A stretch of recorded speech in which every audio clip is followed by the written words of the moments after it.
Hi, hi everyone. Hi everyone. I'm too loud for this thing, and I'm glad to see there's so much mirth and conversation here tonight. And want you to definitely keep eating and enjoying, especially the cupcakes and coffee as you're finishing up. I just want to start off our program by letting you know how grateful I am for everyone being here tonight. And then I want to introduce Dr. Megan Moreno, who is our department chair and who will be giving a warm welcome to all of you. And after that, we'll go through some awards and pathway recognitions and preceptor comments about each one of you. And then we'll send you on your way after a lot more mirth. So without further ado, here is Dr. Moreno.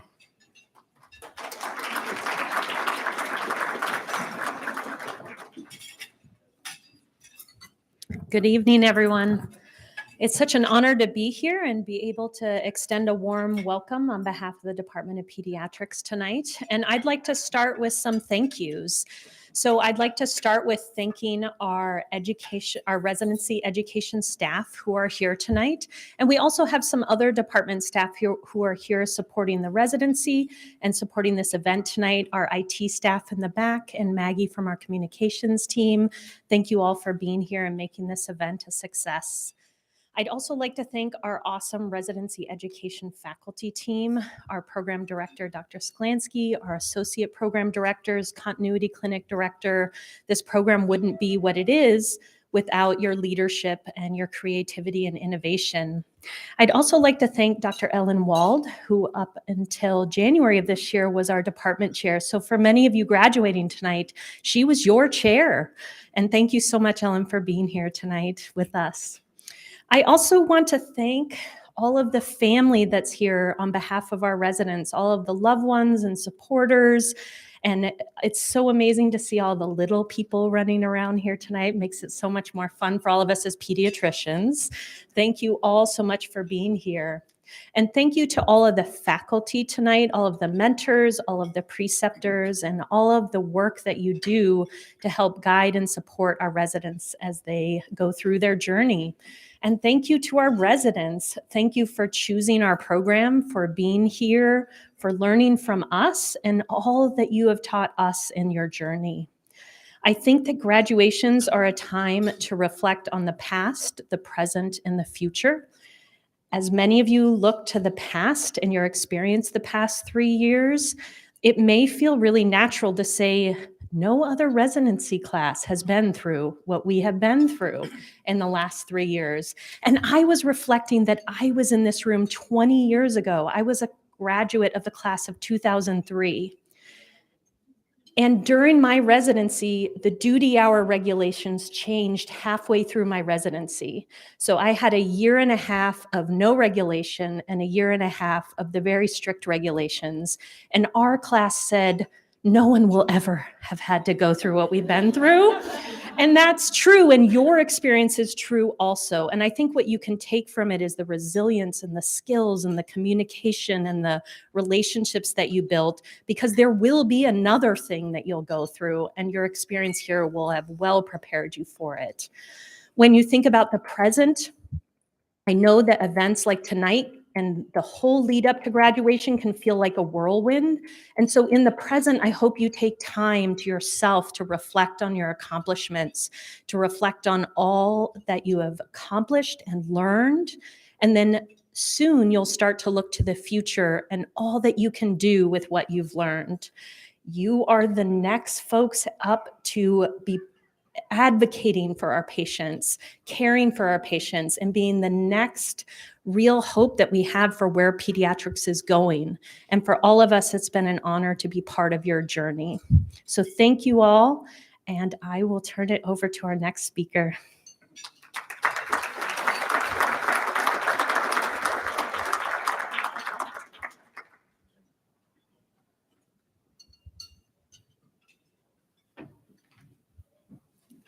Thanks, Dr. Moreno.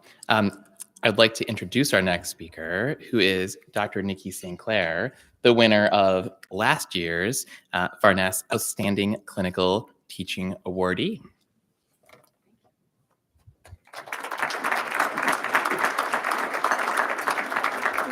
Hey, Dan, how can I advance the slides? Do you know? Dan, how do I advance slides? Do you know? Or should I just say next slide? Yeah? Okay, sounds good. You got it. Good evening, everyone, and thanks, Dan, for this opportunity. It is such a privilege to share the room tonight with these incredibly smart and accomplished graduates and with their extraordinary support crews. Seems like just yesterday that I was a graduate, and now, as a mother of 16, 14, and 9-year-olds, I'm rapidly gaining insight into the crucial roles that the parents and partners in this crowd played in getting these fine graduates to this important milestone. Well done, team. Next slide. I didn't have the privilege of knowing Todd Varness, but each time that his name comes up in a conversation, it's followed by a moment of reverence and smiling remembrance by those who knew him. Todd sadly passed away from cancer at the young age of 36. His obituary stated that he was passionate about family, friendships, education, and service, and his passion was infectious. He inspired many of us to be better people, and I'm truly honored to be associated with his name for this teaching award. Next slide. I would love to spend the entirety of this speech discussing the art of being a phenomenal educator, but I don't feel qualified to do so on my own. I'm surrounded by remarkable educators, and it truly takes a village to accomplish the various unique aspects of residency education. Don't get me wrong, I love to teach. Next slide. But what I love most as an educator are the relationships that I get to have with you all during your time and beyond. And relationships are what I'd like to focus on tonight. What do relationships have to do with a teaching award, you say? My response is everything. Believe it or not, it's the relationships that we, as faculty, develop with all of you that sustain so many of us to stay in academic medicine. And it is your relationships that are going to sustain you in the years to come, which is why I want to give a little bit of gray-haired advice. Before you tell me that you're great at relationships, I want to call it the elephant in the room. In the last 7+ years, you have changed and you will continue to change. Despite the many impressive skills that you have gained, I'm willing to wager that you have all also become a bit more impatient, have lost some of your conversational skills, have chosen sleep over time with others, and likely have lost some of your capacity for empathy. These are near universal casualties of medical training. Confounded by your grueling work hours, you're bearing witness to countless tragedies, your fatigue, and your necessary marginalization of emotions to sustain functionality. I say this in front of your loved ones because I want them to know that they're not alone if they have observed it in you. My parents noticed it in me. I noticed it in my surgeon husband and in myself. Recognizing these erosive casualties of the medical training process, here are my asks of each of you related to your personal and professional relationships. Next slide. Take some time to find yourself again. Actively try to regain your capacity for empathy. Remind yourself of why you went into medicine. Ask others to help you remember why. Write down the things that are important to you and share them with the people that you trust most so that they can help to hold you accountable and true to yourself as you navigate the busy and often consuming process of starting your career. Next slide. Listen. While a core component of our work requires us to listen carefully to patients, it is a skill that too frequently is lost by the busyness of each day. And that loss easily translates into our personal and professional relationships. Please remind yourself to take time to truly listen. Next. Make time for yourself and the people in your sphere. You will never have time unless you preemptively carve it out. Make it happen, or all of a sudden you'll be near retirement age and regret all of the lost opportunities. Next, don't delay your life priorities for your work. You want kids? You want to take that bucket list trip? Prioritize your life goals over whether they fit nicely into your training or career stage. The medical system will never have a nicely packaged window of opportunity for you to take pauses for life's priorities. But when you decide to take the pause, the system will figure it out. Be selfish with those choices that are important to you, particularly related to family planning and taking care of your loved ones. Next, see your colleagues first as human beings, not as their titles or areas of expertise. Ask them about their families, their lives, find out what brings them joy, and offer the same details about yourself. You'll be surprised at how much is going on for each of them behind their professional facades. And you will also gain insight into whether there are personal factors that may be influencing their professional performance. Strive to replace judgment with a lens of kindness and support. Goodness knows that we all need that kind of grace in our daily lives. Next, recognize the vulnerability and fallibility inherent in being a physician. Medical errors, whether due to individual or system failures, will happen to all of us, no matter how carefully we dot our I's and cross our T's. You cannot underestimate the impact of shame and guilt related to medical errors on your personal and professional well-being. If and when this happens to you, please don't process it alone. You are not alone. Medical errors and poor patient outcomes have happened or will happen to all of us. Similarly, during your times of burnout or when feeling overwhelmed, next, ask for help.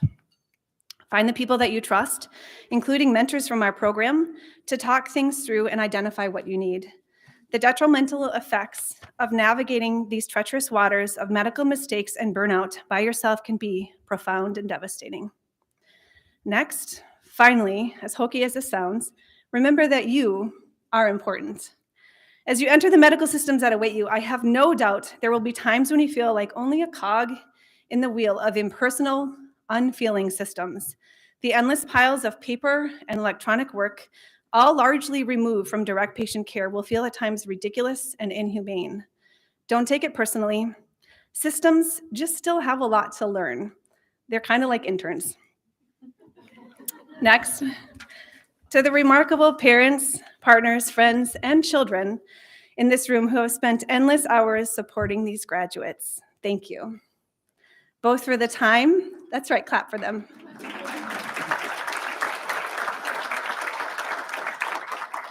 Thank you for the time and love that you have invested in them already, and the support that you will continue to give them as they navigate these next chapters of life.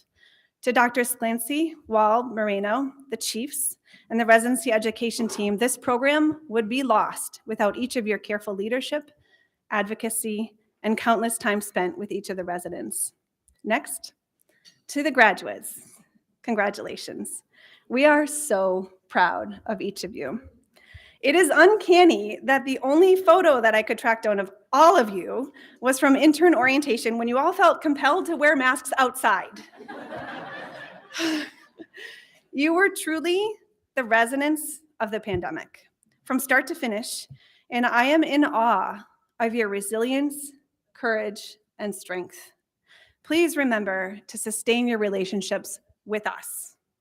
Send us your life updates. We want to hear about the babies, the accomplishments, the losses, and everything in between. You may feel like your time here was fleeting, but you each left your indelible mark and will be remembered and admired. Next, I'll end with my favorite quote by Margaret Mead. At least I waited till the end to cry. Never doubt that a small group of thoughtful, committed citizens can change the world. Indeed, it's the only thing that ever has. Good luck to you guys. Thank you.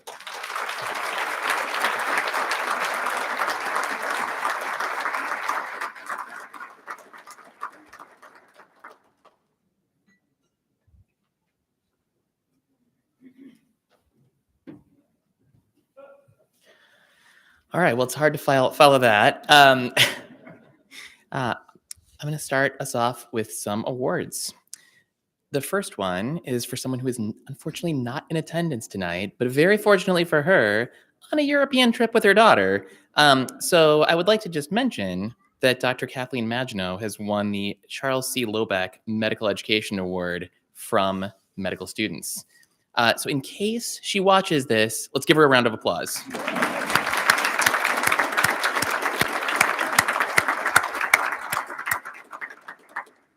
Okay, the next up is this year's Todd Varness Outstanding Clinical Teacher Award. And I just want to read a little something that we have about Todd. So this is awarded to the faculty member who demonstrates the humanism and teaching skills exemplified by Dr. Todd Varness. And then in quotes, who found joy in just about everything in life and fulfilling challenge in just about everything in medicine. Todd's teaching was an artistic experience, like listening to improvisations of a talented musician. He had a tireless work ethic, an inspiring and positive nature, and a true love for people. And I didn't write that, but he was a chief resident when I was a med student here. And I can say that those qualities all came through in spades every day. So the person who's winning this award was described by residents as very kind and excellent teacher. I always enjoy working with this person. She gives senior residents appropriate autonomy while also providing guidance and education, and helps residents grow to their true potential. She makes every day on the wards fun and cares about each resident she works with. She always takes moments to teach learners at all levels. She makes learning fun. This attending demonstrates such great enthusiasm towards resident learning. She is extremely knowledgeable, but makes complex subjects approachable. So I would like us to all congratulate Dr. Laura Chen.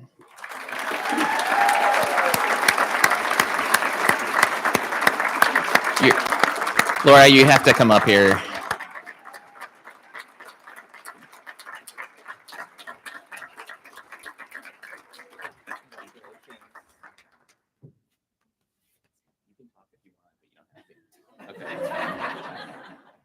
Thank you very much for this honor. Congratulations, graduates.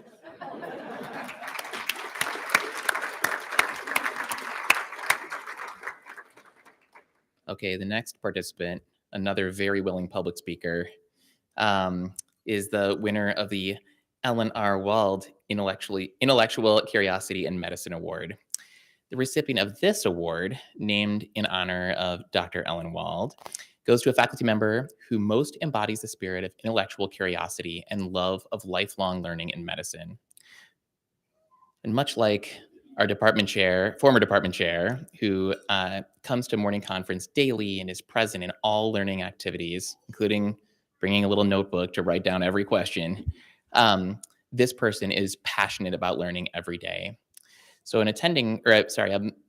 resident wrote, "This attending exemplifies the curiosity and lifelong learning in medicine by never failing to ask the next question. She models this in how she thinks about patients and challenges residents to do the same. Rounds with her are thought-provoking and educational." And I have always known this person to ask why. We're awarding the award recipient this year is Dr. Melissa Sircone.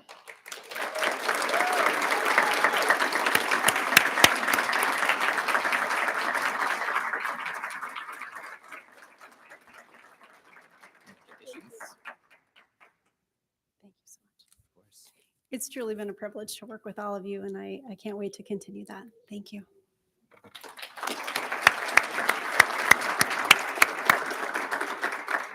Okay, Dr. Yanni, you are up.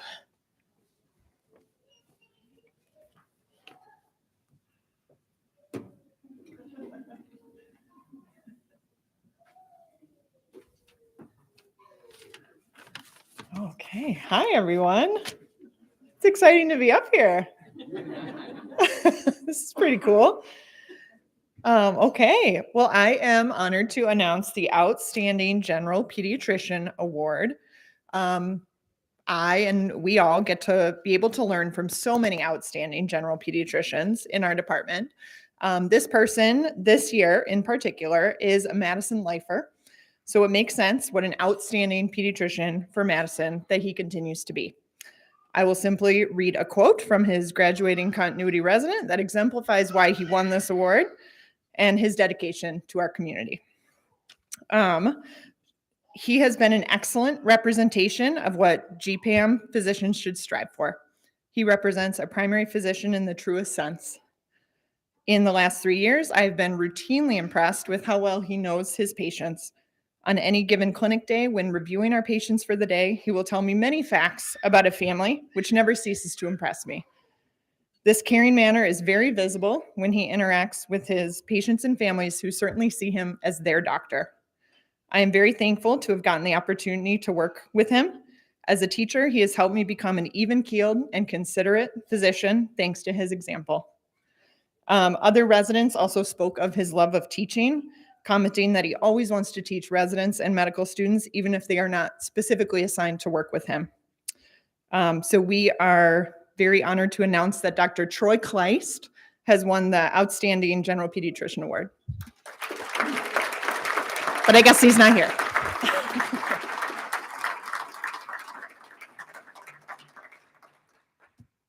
And next up, Emily Rudinger.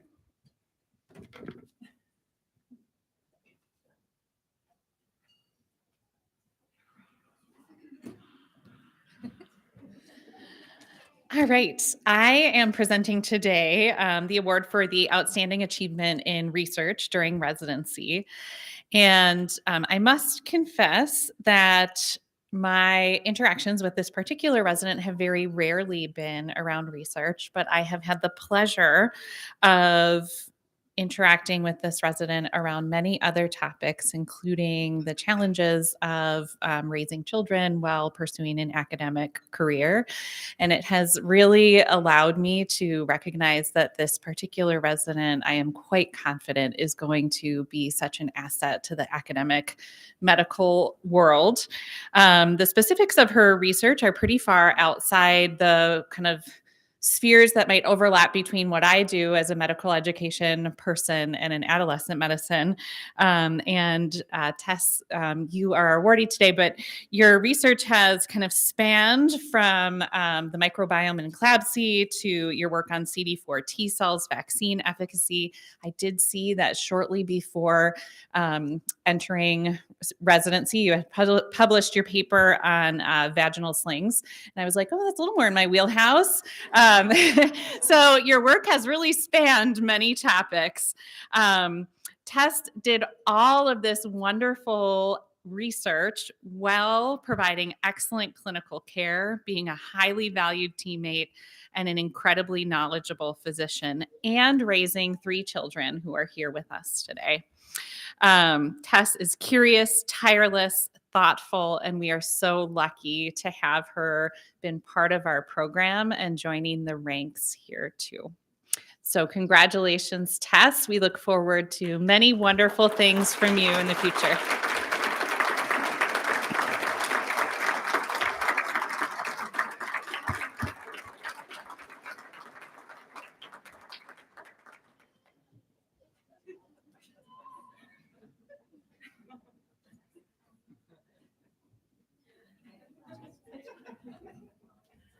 I just want to say thank you. Oh, thank you. Thank you. Thank you for the recognition. Obviously, the ability to look at any of that depends on people kind of extending opportunities, and I think particularly the support from this department for parents and recognizing that they can use some extra help too. So, thank you everybody for your help.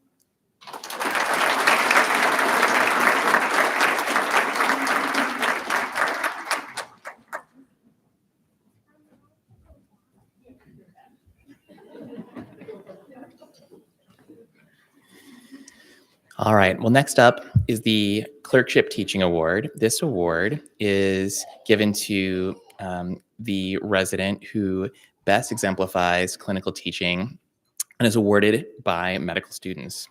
So some comments about this person. This person was a fabulous resident to work with in the PICU.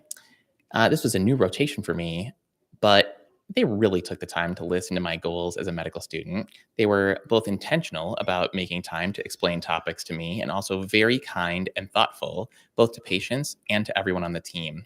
It was great to learn from them. This person, another med student, this person continuously shows a persistent dedication to teaching and has a rare and invaluable ability to be sincerely patient, non-judgmental, and also helps learners make use of what they know to answer their own questions. She builds the confidence of those around her and has a way of putting you at ease while also pushing you. Sammy Tyler, congratulations.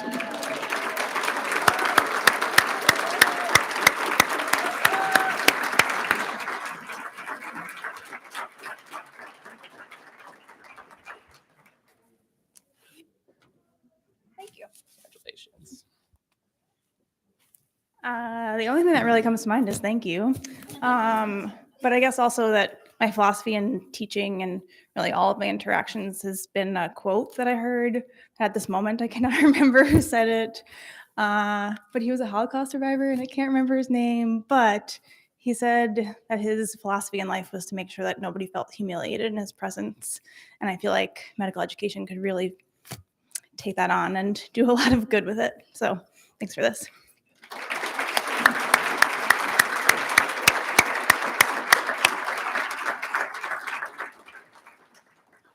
Okay, Chiefs.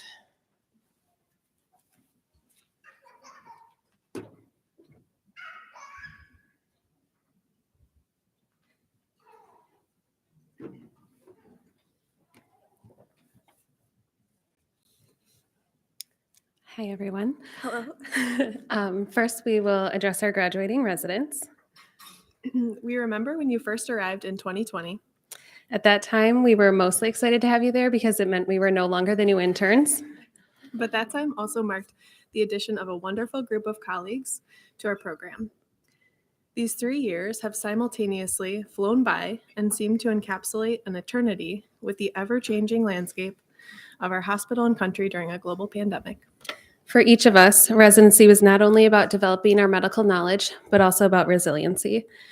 While no doubt challenging, we have sincerely appreciated walking this journey with you and know that these experiences will serve us in all of our careers as pediatricians.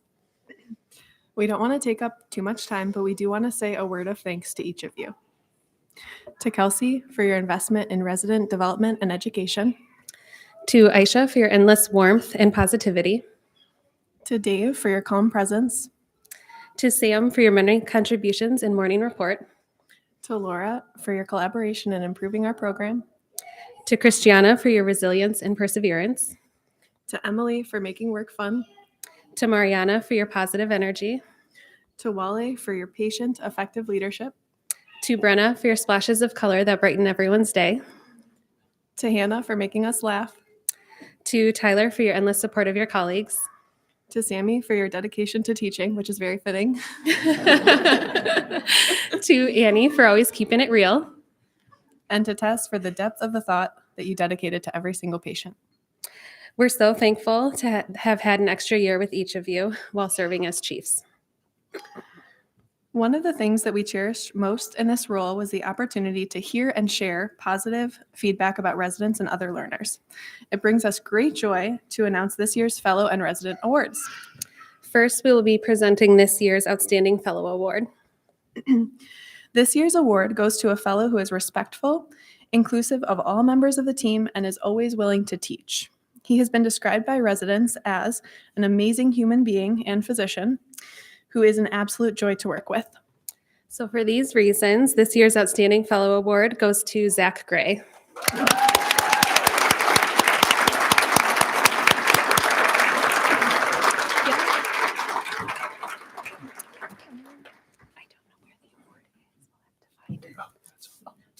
Thank you. We just found some more. Can I say one Congratulations. thing? Yeah, please do. Thank you. I am just really honored to have received this, mostly because of the deep respect that I have for all of you guys as residents. You guys have all made my life easier in the ICU, but really it's just been such an honor and a privilege to work with you guys. When I graduated from residency, one of my faculty members said, look out there at the city, and we're looking at a lake, but you guys look out there at the city of Madison and look at, southern Wisconsin. If a kid got sick in the last 3 years, they came to see you guys. And that's a huge honor and privilege for you guys, but such a service that you guys have done to the community and to those kids. So really, congratulations. You guys have done an awesome job. And I cannot wait to see what you guys do going forward.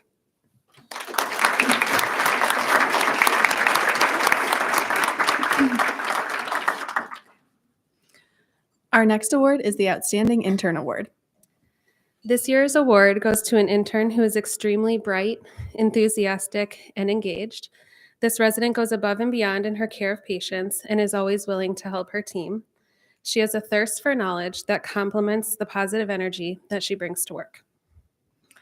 It brings us joy to announce that the Outstanding Intern Award goes to Carly Blakemore. She's over there like buttering her bread. She's so cute.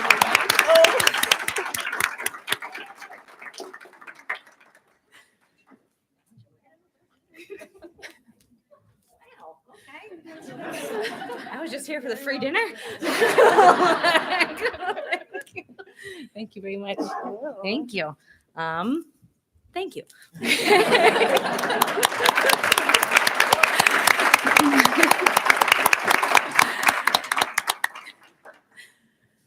Our next award is the Outstanding Second Year Award, also fondly known as the Jan Brady Award, to honor the middle child of residency. This year's award goes to an incredibly caring resident who always maintains a positive attitude. She has gone out of her way to provide support and mentorship to her colleagues, both within the halls of the hospital and outside of work. We are excited to announce that the Outstanding Second Year Award goes to Abby Whitman. It is fitting because she is working at the hospital tonight to allow all of our graduates to be here with us. Our final award is the Outstanding Senior Award. This award goes to a resident who is described as a true gem by faculty. She is a standout in her clinical foresight, positive attitude, stellar aptitude for teaching, and genuine care for her patients and colleagues. This award is so well deserved, and it goes out to our graduating senior resident, Hannah Schumacher.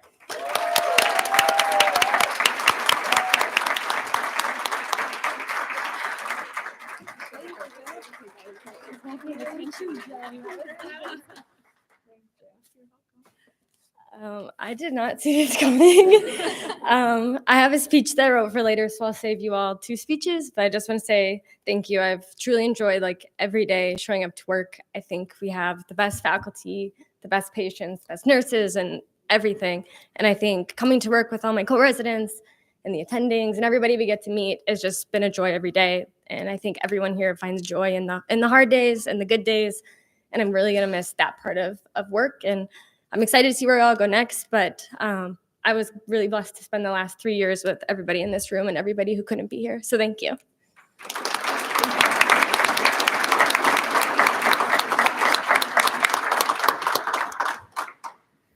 We would again like to congratulate all of the residents on very nearly completing this academic year, and an extra congratulations to our graduating class of 2023.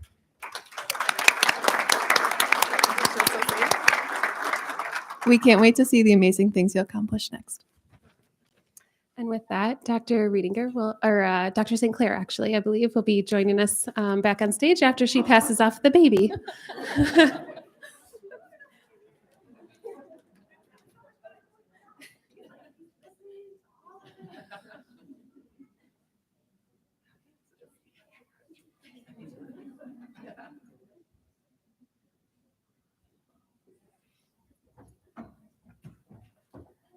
Hello again. So I am the director of the Pediatric Global Health Track Program. And tonight I am truly honored to have the opportunity to acknowledge this year's Global Health Track graduates. Next, residents with global health interests have the opportunity to enroll in the Global Health Track prior to starting their intern year. Next, the track offers supplemental global health training opportunities over the course of 3 years that is above and beyond standard residency training. Track residents commit 2 weeks every fall to the multidisciplinary Fundamentals of Global Health course, comprised of didactics, simulations, procedural training, case discussions, and other educational initiatives. Next, they also attend monthly evening sessions where topics are explored with invited speakers. Their participation is entirely optional and intended to help equip them to address health disparities throughout their careers, both in stateside and international settings. Next, this year's graduating class and departing residents were a phenomenal group. Committed, thoughtful, and collaborative and inspirational, and they will be tremendously missed. Next, in addition to their accomplishments as individuals, this year's cohort as the brave class that started at 3 months into the pandemic, a time fraught, as you know, with anxiety and unknowns. They navigated their 3 years of Zoom, outdoor sessions, indoor masking, and modified education with grace and astounding resilience. Next, I'll ask each graduate to come up to the podium when their name is called, and we'll hand out their certificates at the end. So Sammy's first. First to congratulate Dr. Sammy Tyler. Sammy joined the Global Health Track hoping to learn the skills necessary to one day provide excellent care in local and global settings, offering wellness-centered osteopathic medicine. Sammy has been a phenomenal leader, educator, and ambassador of osteopathy in our residency program and our department. We are thrilled that she's staying on with UW, wearing multiple hats as a NICU hospitalist, a residency educator, and a clinician in the Integrative Medical Center. Hi. Hi. Do I come up here? Yep. Yeah, I'll come up together. We'll make it up as we go. And then let's see, Christiana. It seems like just yesterday that Dr. Sclancy and I met Dr. Christiana Akizi, to learn about her interest in training at UW. We were both humbled by the expertise and prior life experience that she had, graduating from medical school in Nigeria, completing a master's degree in London, working further in Nigeria, and then landing with us in Madison, close to her family. Excuse me. She will thankfully be close by as she pursues her next chapter of training in gastroenterology fellowship at Children's Hospital of Wisconsin in Milwaukee. Next, Dr. Wale Oduro also spent his childhood in Nigeria before moving to Canada, and we love hearing him and Christiana banter about where to find the best jollof rice. As a member of the Global Health Track, his goal was to hopefully become a major contributor in the aspect of global health and missions, global health education, and healthcare for underserved populations. I firmly believe he is well equipped to do just that.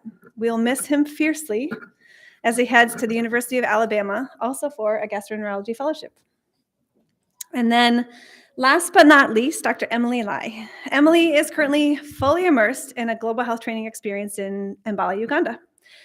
Emily, as an East Coaster, bravely made the leap to the Midwest and brought a wealth of diverse experiences, ranging from being a sea turtle rescue intern to a multiple myeloma researcher to a designer of ear molding. Facts you didn't know. She is passionate for finding innovative ways to deliver education and will be missed deeply as she heads to Stanford, also for a gastroenterology fellowship. And I'm not sure if she's Zooming in tonight. It would be very different time for her, but we definitely miss her tonight at graduation. Next.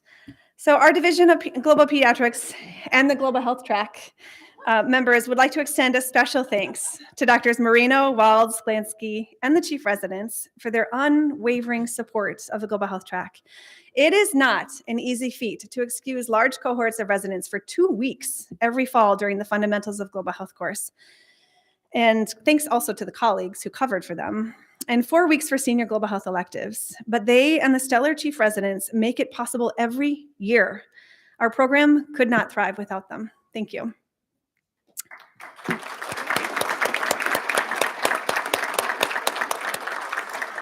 And next, to our remarkable Global Health Track graduates. We are proud of you, and we can't wait to see the amazing things that you will go and do in your careers. And as I mentioned before, stay in touch. So next, whether your travels take you near, next, or far, next, you'll always have a family back here in Madison with our Division of Global Pediatrics. Congratulations. I have some.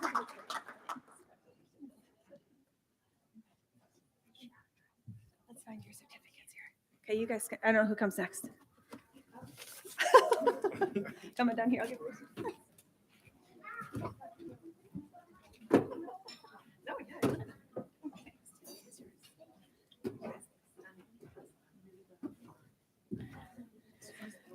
Hello, everybody. I think we should make the rules next year that Nikki should always speak last because she sets the bar really high. I apologize that I'm not as detail oriented as she is with these presentations, but I'm here to present the graduating residents in our primary care pathway in pediatrics, which is a brand new baby pathway we have in our residency program, started by Dr. Kristen Martin, who unfortunately can't join me tonight, and myself, with some help from other faculty along the way. Really with our goal, recognizing that a lot of our residency education is inpatient focused and wanting to give residents who are dedicated to a career in primary care a more robust experience so that they can graduate residency feeling ready to not just tackle all of the medical aspects of primary care, but all of the other things that nobody writes about in a textbook, such as how do you manage that epic in-basket between your patients? So we developed this pathway and we are now in our second year of it. And I want to recognize our 3 graduating seniors who have each done a 1-month-long primary care, what we call a pretending month, where they were the primary care doctor for the entire month, tackling an entire day of schedules, managing that in basket, and really proving, not that they needed proof, that they could be ready to launch and go out to the world of primary care. So our graduating residents for this year are Dr. Sam Cordum.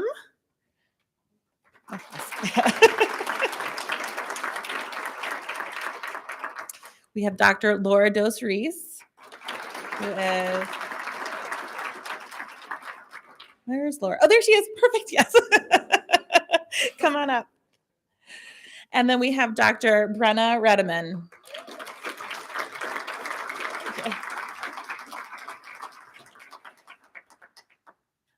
And I don't have the certificates on hand, but I'll give them to you later. But I have a little gift of our appreciation. Thank you so much for your love and dedication to primary care, because it quite simply is the best specialty ever. You are welcome. You guys will have a fabulous career in front of you. Thank you, everybody.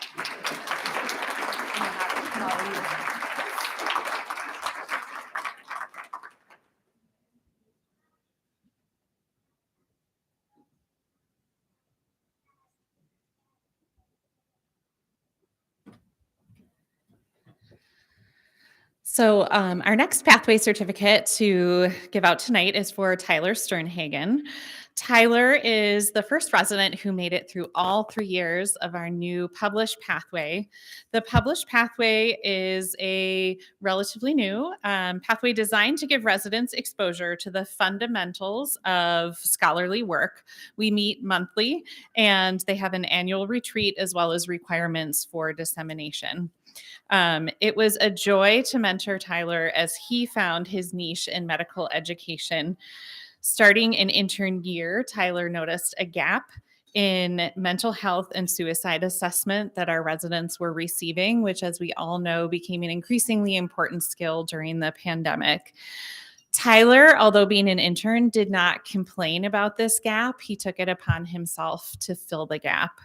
And he conducted a needs assessment and a thorough literature review, and took a very academic approach to creating a curriculum to address this, implementing it, and studying it.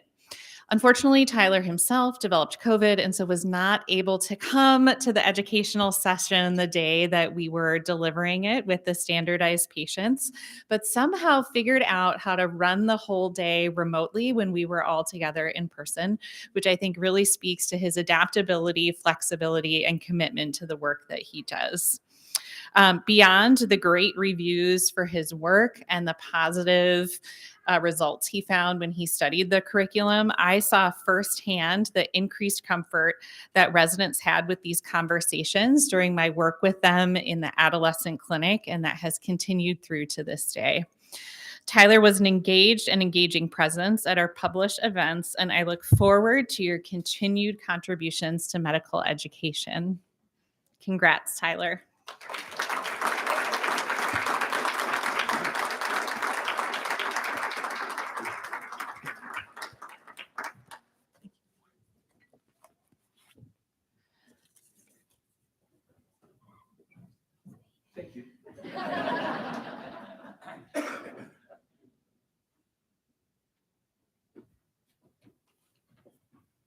Good evening. I have had the privilege of being the director of the Pediatric Osteopathic Medicine Pathway. This optional pathway was established in collaboration with the Department of Family Medicine and Community Health to provide DO residents with a structured program to maintain and perfect their hands-on skills while completing their pediatric residency training.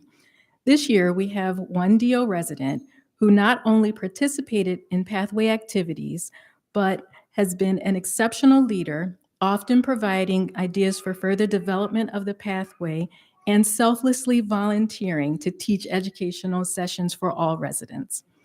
This resident's enthusiasm and passion for osteopathic philosophy and principles is contagious and unmatched.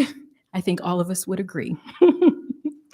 Her leadership is greatly appreciated, and we are thrilled that she will be joining as a faculty member after graduation. Please join me in congratulating Dr. Sammy Tyler Dio.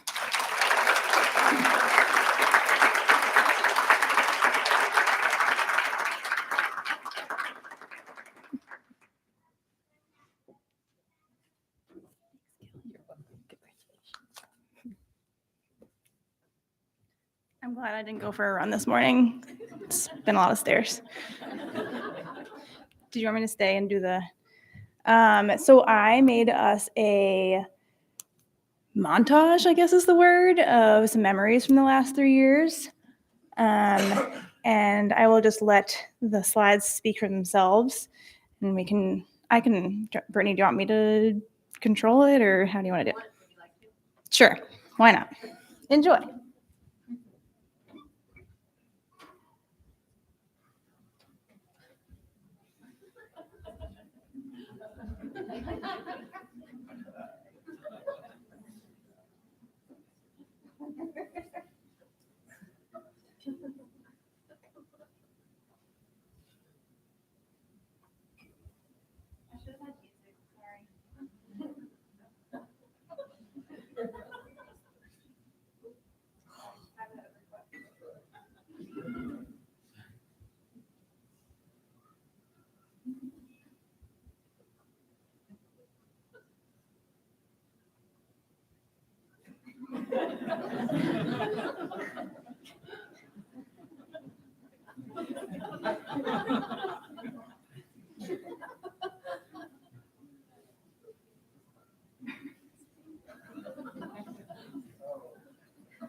Maybe I'll narrate. I feel awkward.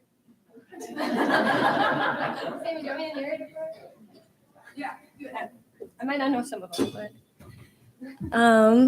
here you can see this is a variety of times that we've hung out. I think most notably we took advantage of being able to take in like the outdoors with skiing, and then also notoriously as interns we had a cookie exchange. We weren't allowed to like hang out together in a room without our masks on, and so we really, really badly wanted to spend time together, and so we all met up at a park.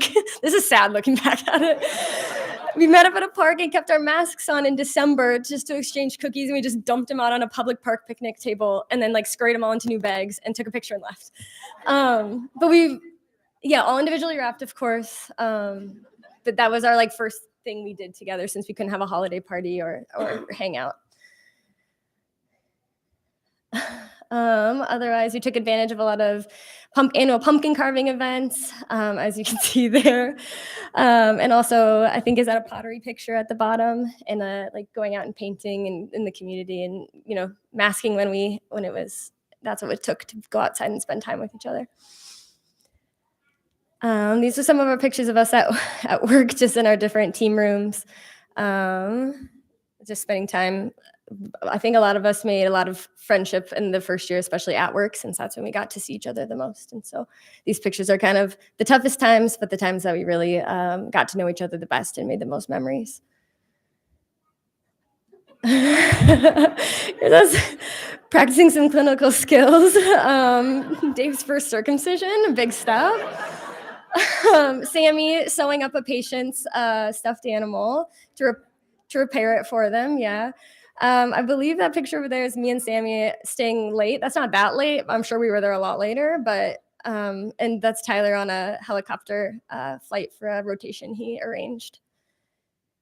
Cookies were a big part of residency, so were the food. We ate a lot of sandwiches early on because they were individually wrapped, and then we got to graduate out of that, which was huge.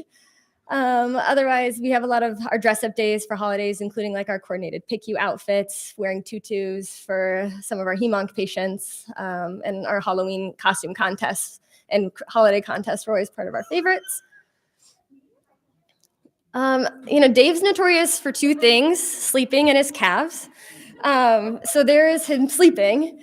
Of course, pager was on loud, cell phone right next to him, so he could run to any emergency.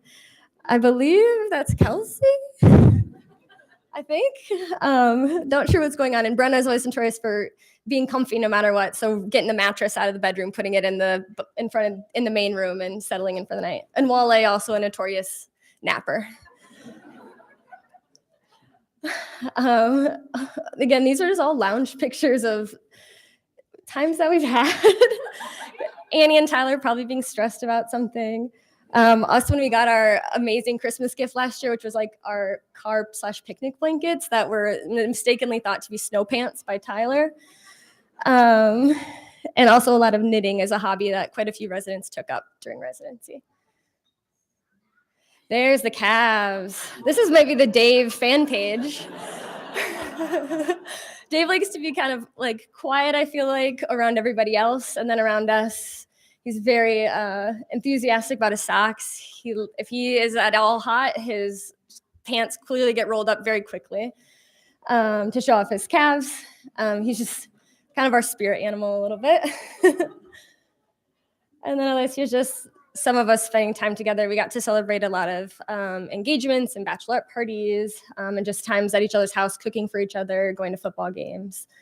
A lot of piggyback rides with Emily, who we miss. We wish she could be here. And then also spending time with each other at like conferences and our continuity clinic attendings and meeting up with former residents at conferences that we've gone to. Resident Olympics was something we loved participating in, especially the boat. That's our boat. We made amazing paper boats. We were cheated out of a win multiple times. And we took a lot of pride in it. You wear coordinated color. We always picked black. We always decided to have an emo vibe throughout the 2 years we got to participate. And we weren't enthusiastic lip sync participants, but we did participate. You can show a preview. I don't know. You can. I'm not sure it has volume.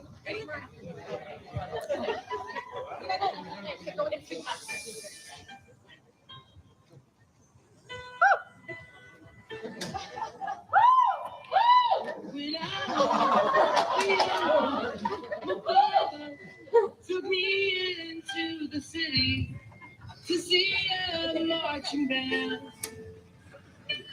He said, son, when you grow up, the savior of the broken, the beaten and the damned. Our lip syncs were always a little scary, just so you know. They're a little threatening. Your demons and all the non-believers, the plans that they have made. Because one day I'll leave you a phantom to lead you in the summer to join the Black Parade.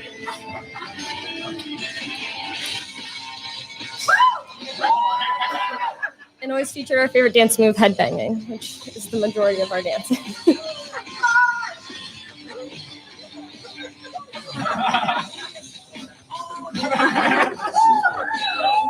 True care, true dreams. I'll take one left, you're right. That's true.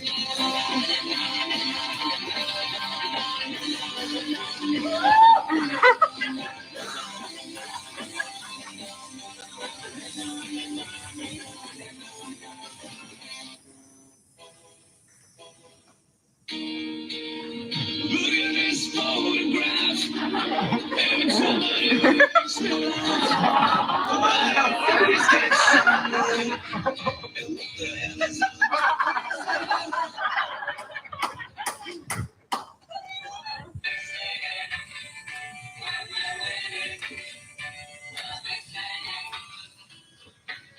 I get no time.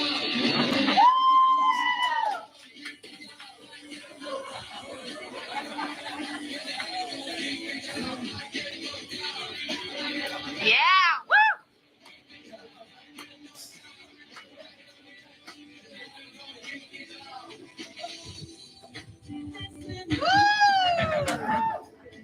Oh, yeah.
There you go.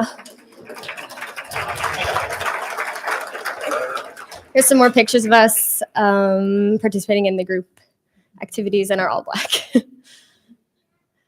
And then we did get to go on a couple of retreats. Our first year, we went to a lake house in Michigan, and that's in COVID. We're in one of those really tiny tents when you had to like eat separately. We just shoved ourselves all into one of those. And then the next year, we were able to rent a lake house in Wisconsin and spend the weekend together going on a hike. We played games. We made PowerPoints to entertain each other and did a lot of singing and karaoke and sardines. And it was a lot of fun and got COVID. So, oops. Otherwise, there's some more pictures from retreat. It was just cool having everyone together with their significant other and getting to spend some good quality time together for kind of one of the first times that a lot of us got to all spend a good long period of time together. Yeah, and with Shrek too. Oh yeah. And then this year we just got to get together at our houses and kind of have a low-key night with really good food and just enjoy each other as a last weekend, which was really, really nice to just have that time to catch up and have quality time. Otherwise, again, a lot of football games and going out and enjoying all the seasonal things around Madison and in Chicago, and maybe even meet some new animal friends and the Easter Bunny. And others, again, just more, we really took advantage of all the outside stuff you can do in Wisconsin and in Madison, and made a lot of good memories. Yeah, we love getting together, especially when there's water, like renting the kayaks and the paddle boards. We definitely took advantage of that. And then getting together for food was always one of our favorites. And more food. We love grapefruit. And Choopy, Emily's dog. But grapefruit will be our favorite cat for forever, probably. And then we finally got to go to the holiday party. We had a lot of fun. It was a great experience just to get dressed up for the first time and get to see everybody. And we always like celebrating each other and every like life stage and event that happened during residency, including weddings, Annie and Dev's wedding, and Annie and Dev's wedding again when it was all super hot outside, and mine, Tyler's wedding. And ultimately, that's just our silly picture of us from retreat when it kind of shows who we are, including Shrek mask. Thank you, guys.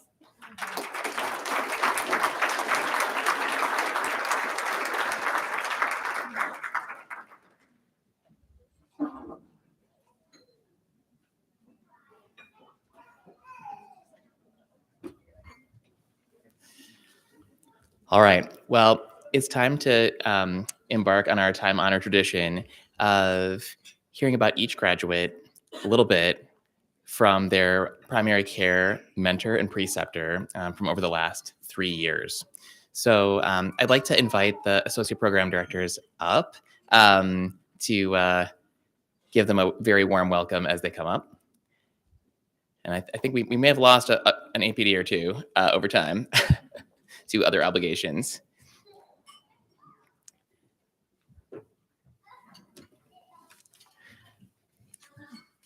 And then I would like to ask Dr. Allen to come up to present a certificate of graduation to Dr. Kelsey Alexander, who can also come on up.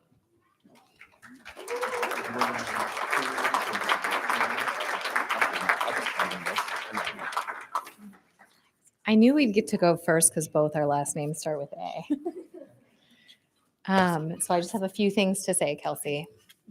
Kelsey, what an amazing gift it has been to work with you for the last 3 years. We've come a long way from the days that we were doing telehealth in the back hallway for Continuity Clinic. Since that time, you have grown and changed so much. Finally encountering ear infections and bronchiolitis in full force in your second year, after never seeing one in your first. Marrying your person, Jack. Hi, Jack.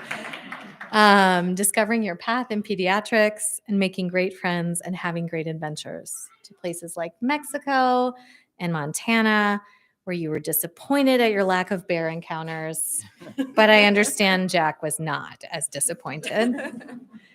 I could say so many things about your spirit, your brilliance, your love of medicine, but since we are at the start of the line, I will keep it brief.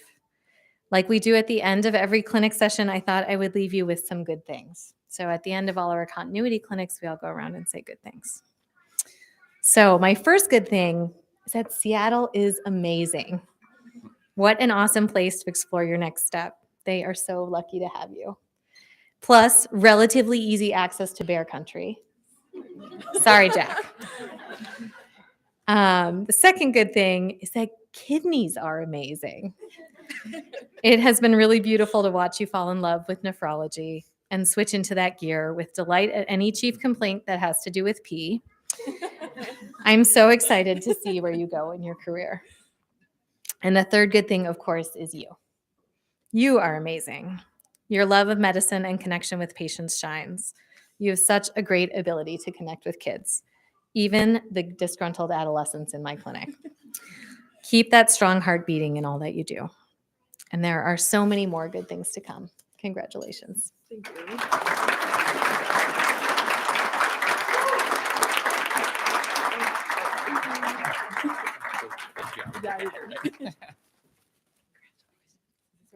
Yeah. Okay.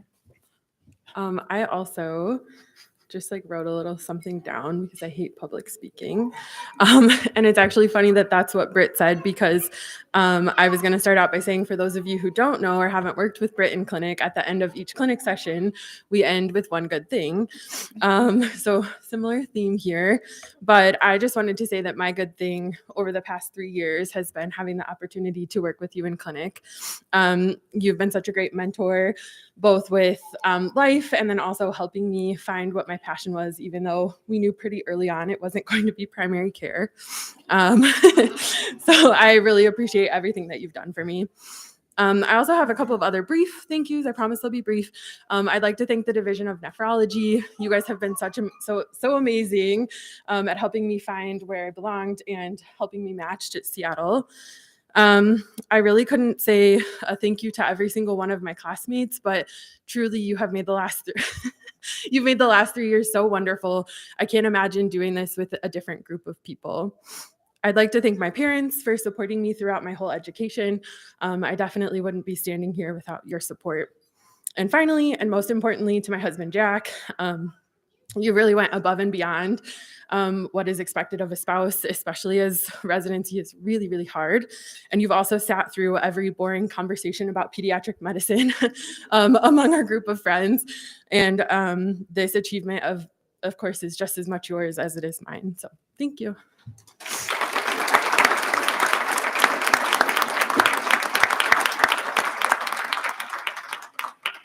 All right.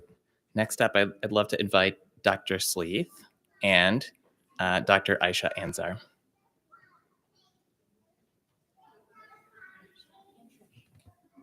Oh, right, you have two, yes, and Dr. Defner Valley.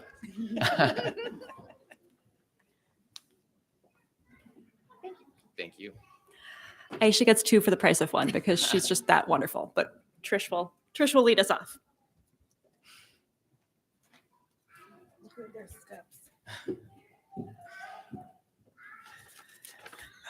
What a delight it was to have Aisha with us. Aisha spent the first 2 years of her residency with our Union Corners family.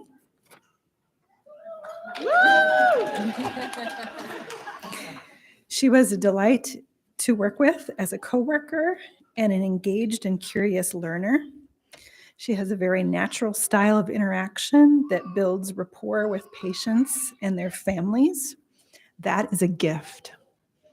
No one taught her that.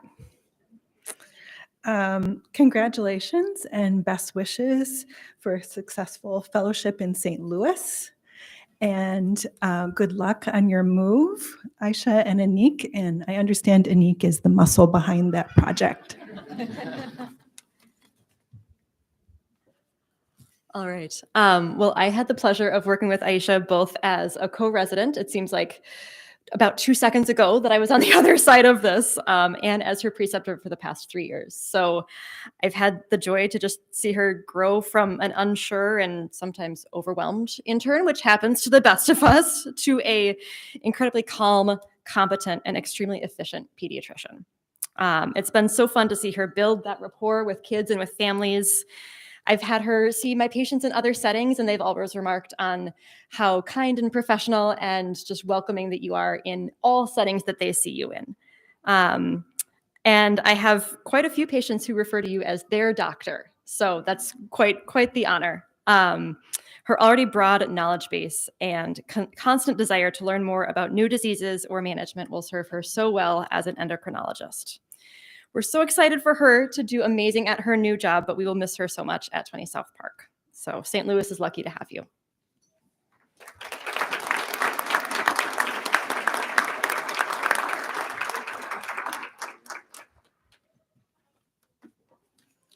Well, makes me think I should have written something. Thank you, Carolyn, and thank you, Dr. Defnerelli, for being such amazing preceptors, but also really, really amazing role models for these past years. Really thank you to all the faculty, attendings, all my teachers and mentors who've just been so supportive and had the biggest hand in kind of in all of us being here today and being the confident physicians that we are and are striving to be every day.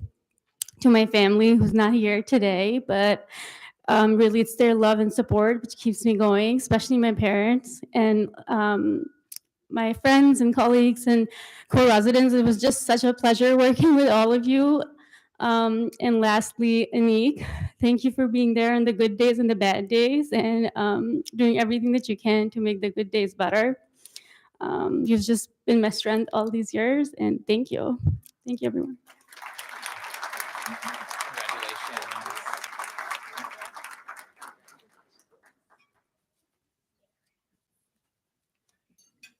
Okay, next up, a short journey for Dr. Jones to introduce Dr. David Bergstrand.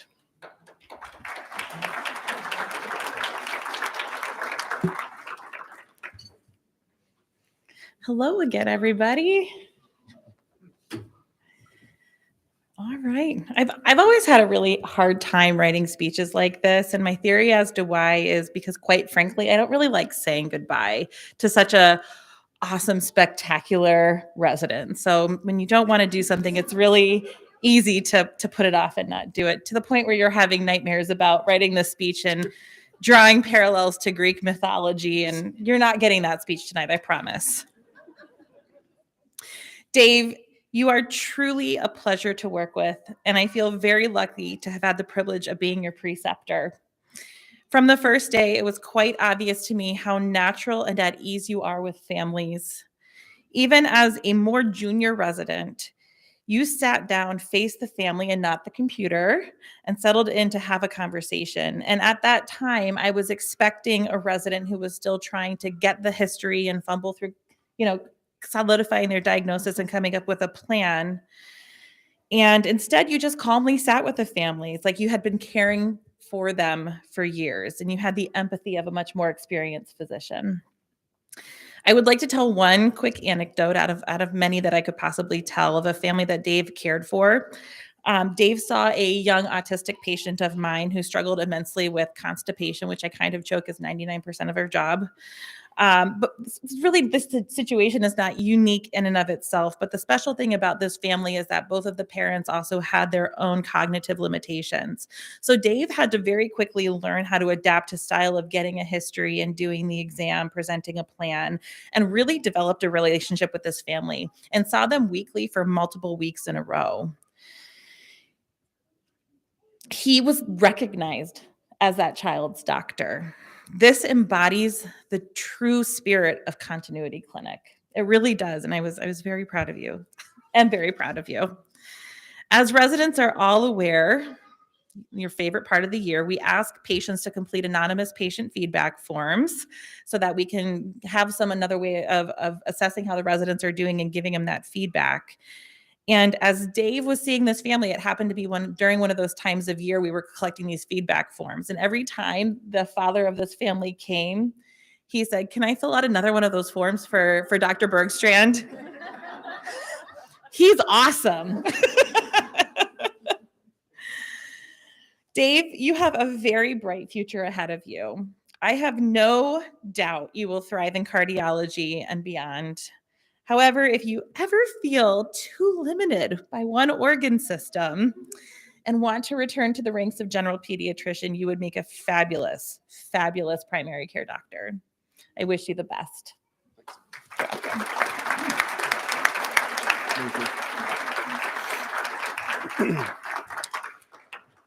Hey, everybody. I'll be pretty brief. I guess just a few words for you, Andy, first. I'm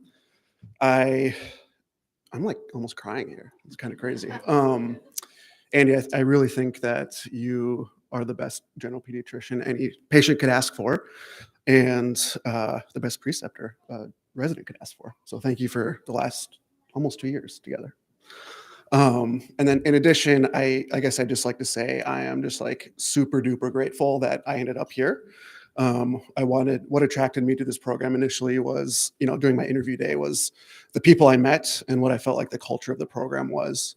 And I'm so happy to say that I was, not to toot my own horn, but I was absolutely right about the people here and the culture of the program, which I think really set it apart from other places. And I fit in perfectly. I'm just super grateful for all of my colleagues, all of our attendings, Dr. Sklansky, from the top down. It's just a wonderful place to train. And obviously I couldn't have done it alone. So everybody at table 15, shout out. And obviously special shout out to my girlfriend, Sam, who it's been a great almost 2 years. I existed before you and was fumbling through life, but now I have a lot more meaning and I'm happy to be with you. And I'm happy we met in the hospital. So that's another thing I get to take away. So I'm rambling. I'll get off the stage. Thank you, everybody.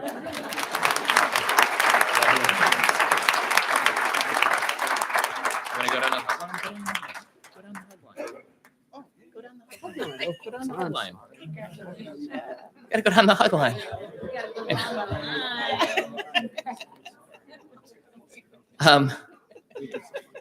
Our next grad is at her brother's wedding right now, but I think that Dr. Jones was planning on saying a little something about Dr. Cordum. All right, buckle up, you guys. You get a lot of me tonight. Just kidding. I'm going to read some words on behalf of Dr. David Bergstrand, who was Sam Cordum's preceptor. Greetings from Slovenia, where I am covering Badger women's volleyball. It has been a delight to have Dr. Sam Cordum working with our team for the last 3 years. She is the kind of resident we all want to have in our continuity clinic. She is confident, smart, organized, and prepared. She is able to quickly build rapport with patients and families. Beyond all of this, she is genuinely caring and kind, making my Monday afternoons a bright spot in my week.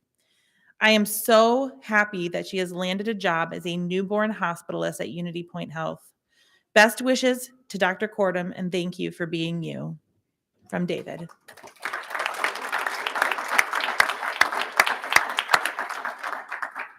Thanks, Andy. Okay, back to those present. Dr. Lemon is going to present Dr. Laura Dos Reis.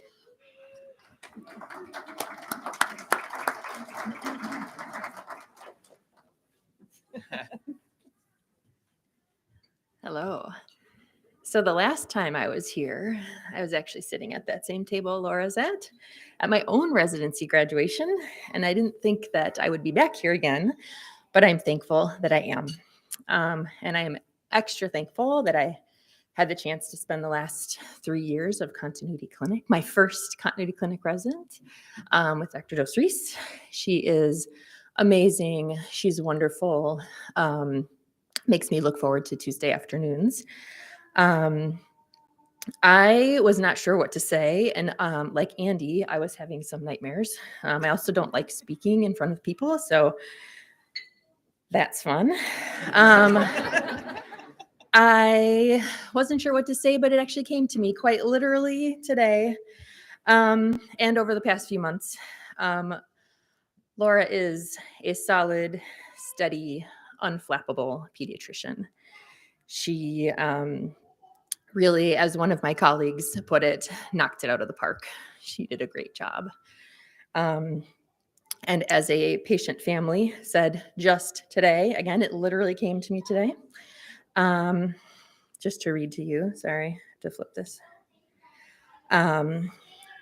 Dr. Dos Reis, I just wanted to thank you. You were beyond amazing with my son. He can be difficult with strangers, and I admire the time you took to complete a thorough exam while gaining his trust, especially by doing the exam on his puppy first. Always a key. Always examine the stuffed animal first. At no point did I feel rushed. Thank you for also answering my questions and for not making me feel stupid for asking. Pediatrics is clearly your calling. We are so happy to have met you. You are a great one. Like everyone, this pandemic craziness was a little interesting for Continuity Clinic, and we made lots of changes, including adjusting our Continuity Clinic from 20 South Park to Union Corners. We made a little move, a little migration, which turned out to be great, and also some practice changes along the way. I am just thankful for all of the enthusiasm and knowledge that she has brought to clinic. I think I heard a colleague also say, went from me teaching her to her teaching me, and I was excited about what specialty rotation information and pearls she could bring me. We are truly setting the bar high because she is going to stay for the forever Continuity Clinic at Union Corners and join our team as a general pediatrician. And we are so excited to have her.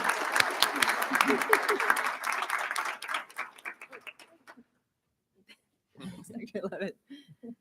Oh my gosh, thank you. Thanks, Dr. Lemon. Well, thank you to Dr. Lemon for inspiring me to be a general pediatrician. Thanks for being the best preceptor. Sorry, I want to say it too directly to your face, but okay. And you're truly a joy to work with. And I can't believe our last clinic day together is just in a couple of weeks, but I am thrilled to just be a couple doors down. So in a couple months. So yes. A few other thank yous. Thank you to my wonderful parents and my Aunt Mao. Without your tremendous support and example of hard work and determination, I would definitely not be here. Thanks to my husband, Alex, for just your tremendous support as well. I've been very blessed to go sort of with him through medical school and residency and all the struggles with that, but having you is really tremendous. And thank you for always fielding many radiology questions from pediatric residents at all times when we're unsure about something. Thanks to my dog, Amy, the best dog. And also all my co-residents, because the bonds made in quarantine are truly forever. So thank you guys.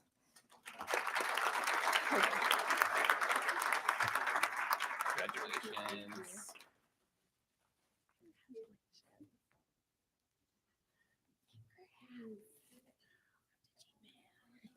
All right, next up is more Andy Jones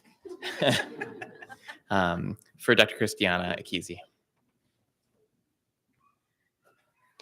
Now for my next impression. Come on up. All right, I'm going to be reading on behalf of Dr. Malamather, who unfortunately could not be here with us tonight. I have had the great pleasure of working with Christiana for the past year.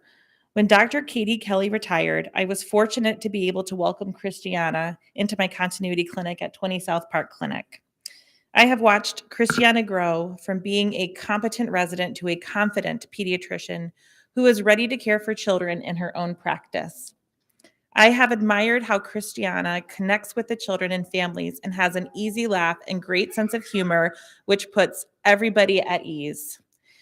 In one of the first couple of months that Christiana and I worked together, I received a MyChart message from a family in my practice. They took the time to send me a message about their recent experiences with Christiana in clinic, where they shared how grateful they were for her care and how comfortable their daughter was when Christiana examined her. It was quite a long message, and I recognized it took time and effort for this family to send a message about the wonderful care they received at clinic. And that doesn't happen every day. To receive a message like this from a patient's family is such an honor. I was pleased to pass this message on as a high five to Christiana, whereafter she received commendations from the residency program leadership as well as our department chair. We are all so proud of Christiana. I want to wish Christiana all the best in her GI fellowship at the Medical College of Wisconsin. Christiana, I will certainly miss working with you, and I know all our patients will too. And I'll just add one thing. Christiana saw one of my kids in clinic once, and this praise is very, very well deserved. So congratulations.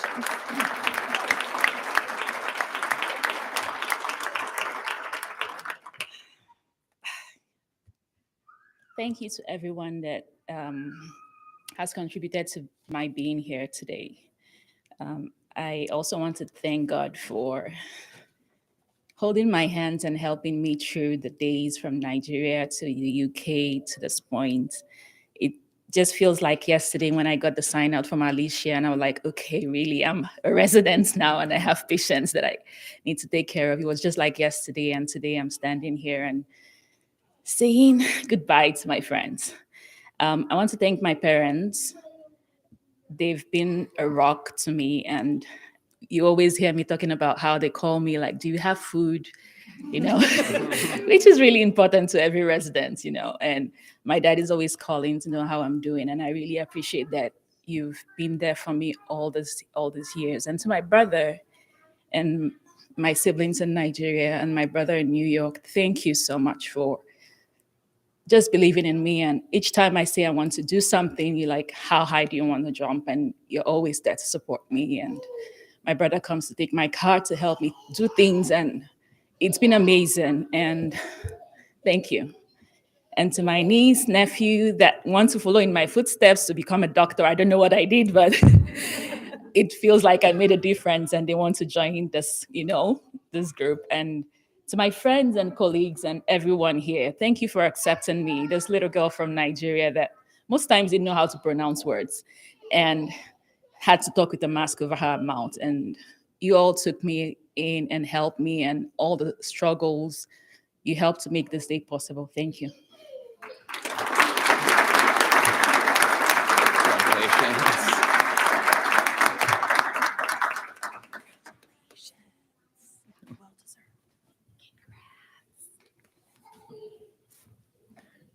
Okay, also traveling a very short distance is going to be Dr. Reedinger to discuss Dr. Emily Lai, who is not here. Global health. So Emily is not here tonight, but I wanted to share a few brief words to honor her because she's been such a pleasure to work with over the last 3 years. And I know that she's really important to many of you in this room, even though she can't be with us today. So I'll try to keep it short since she's not here. But my first introduction to Emily was when she sent me an email, and I knew it was going to be awesome because we have the same first name. And she was like, and we share all the same hobbies. So we both like hiking, and we both like being a foodie, among other things. And also we both like adolescence, which is sometimes a rare thing to find someone who shares that love that I have. So I thought this was going to be great. And I have to tell you that Emily took being a foodie to the next level. So I started being a faculty here only a few months before Emily came on as a resident, and she quickly surpassed me with her knowledge of excellent Madison restaurants, despite it being the middle of a pandemic. So I was always able to go for her when I wanted a particular cuisine, and she knew exactly where all the best spots were in town. Speaking of the pandemic and the hardship that came along with it, Emily encountered some unexpected life challenges during residency, and she showed great resilience, which I think is a wonderful trait of hers that is going to serve her very well throughout her career, continuing to be a valued member of our team at 20 South Park throughout that time. Finally, I can't bring this to a close without mentioning her special talent for talking with families, particularly about constipation and chronic abdominal pain. which are very frequent complaints, as Andy mentioned, in the primary care clinic. She is well prepared to bring those skills to the gastroenterology fellowship she'll be embarking upon at Stanford. And I will sorely miss her top to bottom advice, from telling me what to eat to telling our patients how to get things out of the other end. So congratulations, Emily. We will miss you.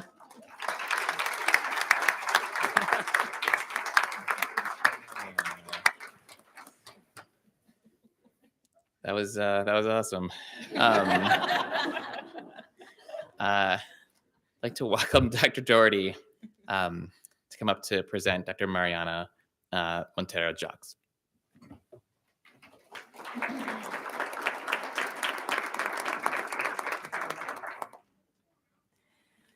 Good evening. So Mariana worked at Access Community Health Center on South Park Street for her continuity during residency, and we've been so lucky to have her. She started her clinic with Dr. Molly Kane, who probably most of you know better than you know me, but I was fortunate to become her preceptor when Dr. Kane moved on. Mariana has consistently brought a calm commitment to her patient encounters and the team. She is kind, competent, curious, and humble. She was a great guide to junior residents getting acclimated to new responsibilities. I'm always impressed when a resident can counsel nervous parents through a feared workup or reassure them with a grid history and exam that their child doesn't need labs or imaging or other advanced measures. And Mariana does this so well. Our community is fortunate that she'll continue to be that great doc for our kids when they're in need of urgent care. I do believe I'm up to date with your plan. Okay. We wish her all the best and look forward to continued collaboration. Thank you.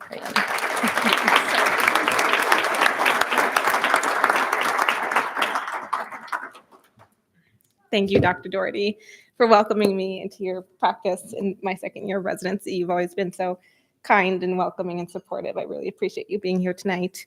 Thank you to my parents and my brother and Carol for coming all the way from St. Louis to come support me. You've been the greatest motivators for me being here, and I wouldn't be here without you. I'm sorry. My new fiance, Joseph, thank you for your support. And for being my personal chef throughout the past 6 years. Thank you to the faculty and staff. Every moment that I've spent with you has been so great, like just so much learning. My co-residents are my role models, and I just am so thankful for you all. Thanks.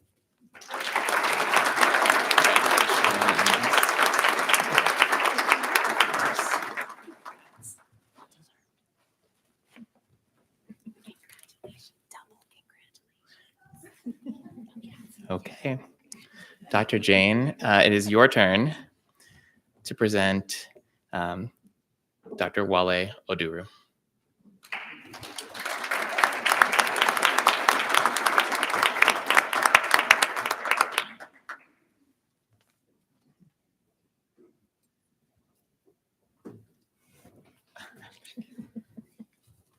Can I go first? Yeah. Okay. Well, to begin with, I would like to congratulate all the third-year residents for this important milestone in their career. Your batch was really unique with all the challenges inside hospital, outside hospital, as we saw earlier. I think yours was a special group of residents, I think, who learned a lot about not just the typical pediatric work, but how to handle pandemic, how to deal with strange situation, difficult work environment. So that was awesome. Well, while when he first came to West Clinic, he was very shy. He would not really talk to many people, meaning he was shy and to himself. But very soon he got very comfortable and was well liked by the nurses. And actually now it's at the point that if it doesn't come for a few weeks, the staff will ask me, where is Wale? Meaning he's kind of connected with them. So that's really nice. He has great work ethic. I think he's a hard worker. Over time, he has shown me that He can really take care of general pediatric problems. He connects with the patients. There were times we had crazy busy schedule and crazy patients, difficult patients, but he was very calm and collected. And I think that attribute will help him during his gastroenterology fellowship. One thing which I really like about him is very modest. He knows much more than what he shows to other people. He knows a lot of information, and I would recommend that you can show it off sometimes. It does help. One other thing which many people may know here already, he's very disciplined with his exercise, physical exercise. So many times after clinic, if I'll ask him, what are you doing after work? He'll say he's going to the gym. So even though it was a busy day, he's very disciplined in taking care of himself, which is something which I need to learn from you. And then I think I've seen him do a great job with medical students. He'll spend a lot of extra time to work with them, to teach them things, which I really appreciate that. So Wally, you're a great physician, very competent physician. I wish you all the best.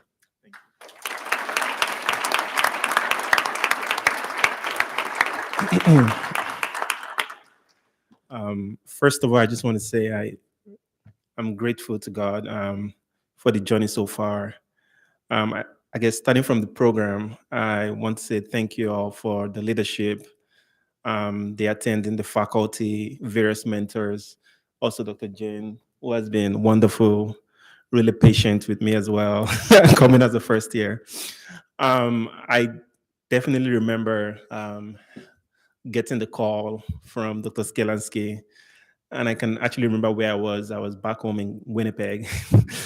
And after that call, I actually spoke to a couple friends, and I was like, what do you all think about Wisconsin? And because I've never been to Wisconsin. And honestly, I think I've told a couple people this, like, not a lot of great things were said about Wisconsin. But, I told myself, it has always been an adventure for me, like everywhere I went to, starting from Nigeria. So I took it upon myself to find out myself, and I'm glad I did. And if I were to do this all over again, I would choose this program because this program has been amazing and wonderful.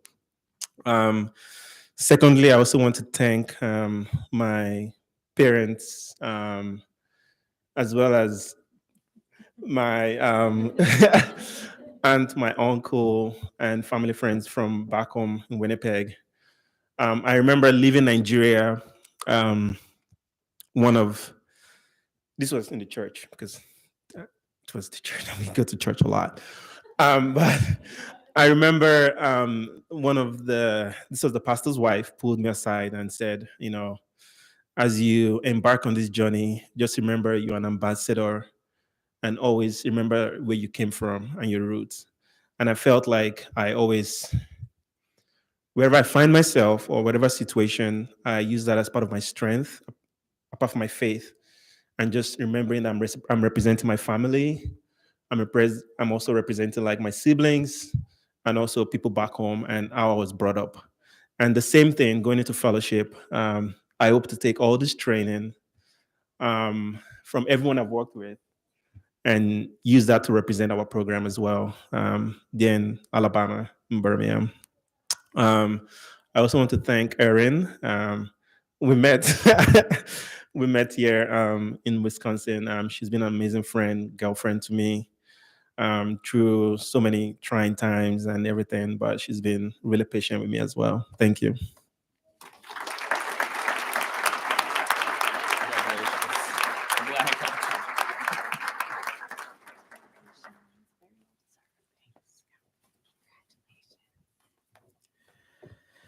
All right, Dr. Zimmerman, you're up to talk about Dr. Brenna Redeman.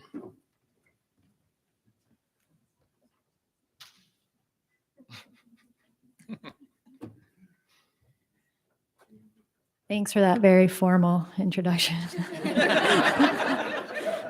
This is my husband.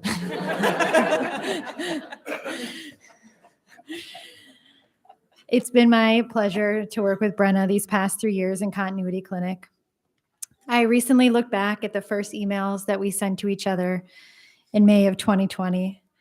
At that time, our clinic was working 1 week in person and 1 week at home, and we were just going live with video visits. And some of her rotations had been affected by COVID as well. She shared with me that she had a love of teaching other medical students in addition to hiking, walking her dog, sitting and listening to birds, and watching Netflix and Disney Plus. I would say that all of those were very accurate representations of her now that I have gotten to know her better.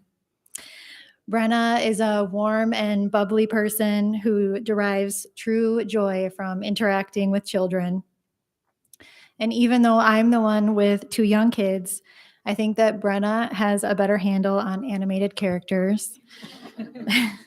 She always has some fun character dangling from her stethoscope, and even recommended a movie for my kids.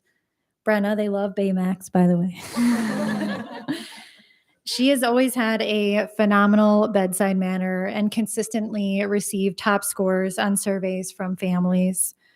Her fund of knowledge in pediatrics and her ability to synthesize clinical information have always been well ahead of her level of training. Over the course of the time that I worked with her, I saw her confidence continue to grow. It was especially nice to see how she took our new intern, Eric, under her wing this past year, passing down words of wisdom related to patient care, epic shortcuts, and just surviving residency life. I'm so pleased that Brenna will soon be working as an outpatient general pediatrician through Milwaukee Children's. I know that it can be daunting to enter into an outpatient practice right after residency, but I know that you have the skills and resourcefulness to be an amazing pediatrician, and that your patients and their families will be so grateful for your thoughtful care. I hope that you will stay in touch, and I hope that you know how much I've enjoyed working with you. I wish you all the very best going forward. Congratulations and good luck.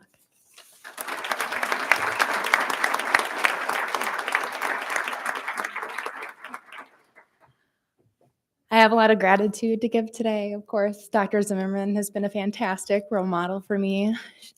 Her patients are so lucky, but I feel so lucky to have learned so much from her. I'm so grateful for my family who is here today. Not everybody could be here, and my husband, who is also graduating from his own residency program today, like at this moment, so he cannot make it. I am grateful for my co-residents, all my mentors, and everybody I've learned from at UW. And I'd say, most of all, I'm probably most thankful for my patients. I think learning from kids is something that I'm just so honored to have the opportunity to do. I think kids have a lot to teach us, and especially that there is always room for joy and humility and humanity in medicine. And that's what gives me the drive to come to work every day. And I'm just so grateful for that. So thank you, everybody.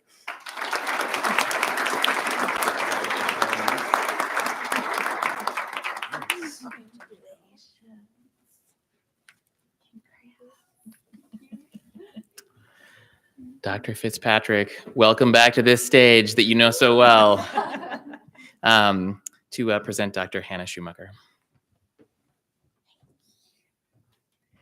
All right. Hi, everybody. For those who don't know, I'm Christy Fitzpatrick. I am on the dark side, on the dean side now, so everybody enjoy. I have had the absolute pleasure of working with Hannah for these past 3 years in my continuity clinic. And as you've probably heard so far today, you've heard multiple people allude to this, but she's an absolute gem. So since the first day she came into her clinic with that smile, that humility, she has fallen and made all of our patients fall in love with her, and absolutely all of my staff. It is on a weekly basis. If she doesn't show up to clinic, then everyone says, "Where's Hannah? Why isn't Hannah here? Isn't she supposed to be here now?" And everyone is always wondering where Dr. Hannah will be next. So we have had such a great time in clinic. Wednesdays are definitely our happy days between the two of us, and the amount of laughter in those rooms. People probably don't think we're actually practicing medicine, but we are, because we love our job and we love the kids that we get to be with. One of the great things about having Hannah as a resident has been her natural curiosity about medicine and her drive to continually improve.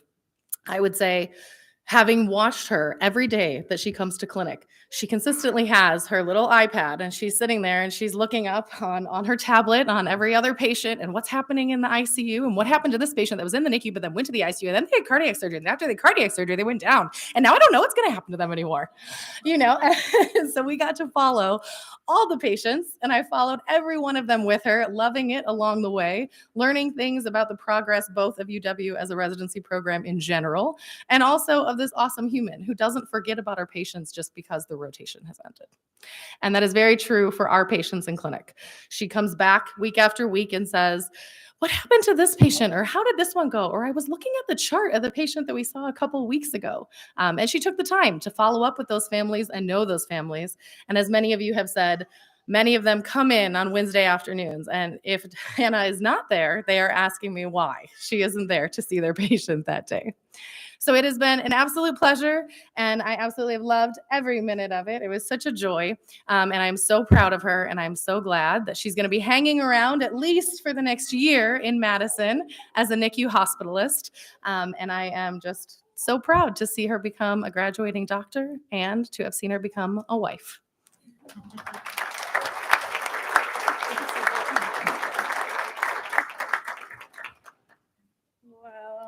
I wrote a speech while I was getting ready, so I don't have it memorized at all. I probably haven't looked at it again, so here we go.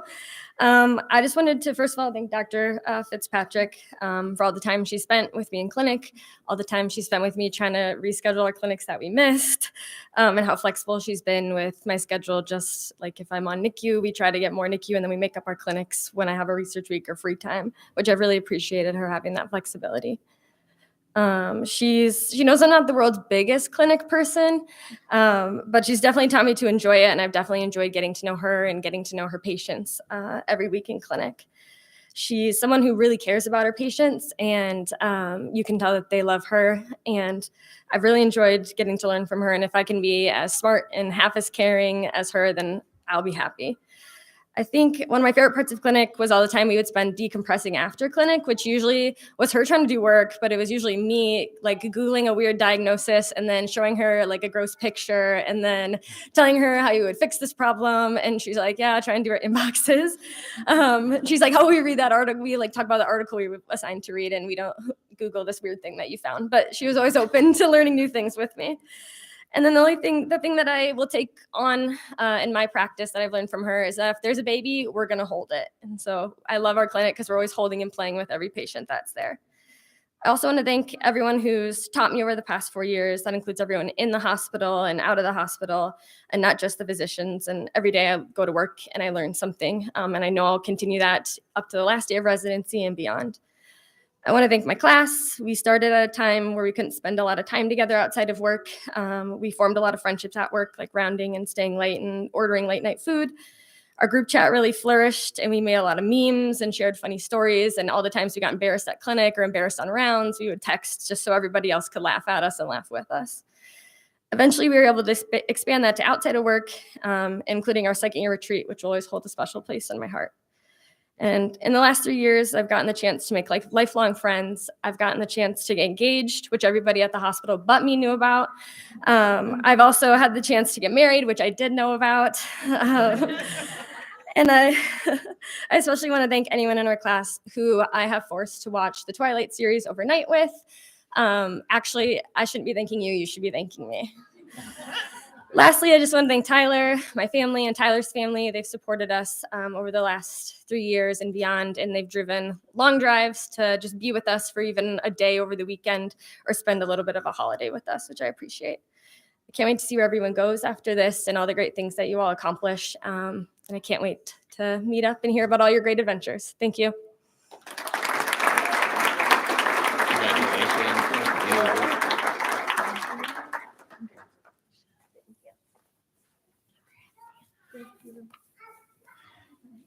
All right, it's more Andy Jones time for the other half of this power couple. Dr. Tyler Sternhagen, please come up. You say that with such enthusiasm. I know. Like, Price is Right. Yeah, I know, right? I wage $1. Okay. I'm realizing as I get older, I might need readers, so I apologize if I fumble through the smaller font. All right, I'm going to represent Dr. Troy Kleist over at our East Terrace Clinic. It has been a pleasure, a privilege to work with Dr. Sternhagen as his continuity clinic preceptor. While I cannot be here tonight, I am excited to share a few words about this exceptional physician. From the moment he arrived at clinic, Tyler was ready. He had skills that were far advanced for an incoming intern. As soon as he became accustomed to the new system, he was running visits on his own. He was eager to see all the patients, discussing diagnoses and providing detailed plans and clear instructions to the patients. He had already mastered the art of presentations, which made clinic proceed smoothly. He rarely needed guidance in differentials or adjustment to plans. By the end of the first 6 months, he was functioning at a mid-resident level and has continued to exceed expectations since. He is especially skilled in mental health. His ability to navigate this difficult subject, including the ability to establish a bond with the patient and develop trust, are bar none. He took on the care for several older adolescents with complex anxiety, depression, and other mental health conditions. He helped them navigate therapy, manage medication, help with interactions with family members, and ensured safety as well as a seasoned physician. Several patients worked with him during his entire 3 years of his residency, a testament to his skills in this area. I want to thank him for all of the excellent care he provided for the many children and families at East. It is a testament to him and residency program that there was only praise for him and his skills when I would meet with patients after his visits. Families remarked on his warm nature, the ease in communicating medical information, and his genuine interest in helping them with their problem or concern. I frequently heard, "He's a keeper. Can we see him again?" And "Is he one of the new pediatricians here?" I am sure he will continue to exude similar praise from families even during the difficult situations that bring them to the emergency room. It has been a pleasure to get to know him not only as a clinician, but as a person, to converse about the struggles during the pandemic, his frustrations about his planned trips to Italy always being canceled, and the pride and humility of being selected for chief, and the joy of asking Hannah to marry him. As he starts the next stage of his career in life, it has been a joy to be there during all of these important times. I wish him well during his chief year, and as he transitions over to a career in emergency medicine, I am glad he finally got to go to Italy on his honeymoon and look forward to his many successes in the future. I wish him the best and hope we can remain in contact. Who knows, if he and Hannah move back, perhaps I can visit this mythical place called South Dakota and reminisce about his time in residency. Thanks again, Tyler. You epitomize what a pediatrician should be and will certainly have a positive impact in many lives over your career.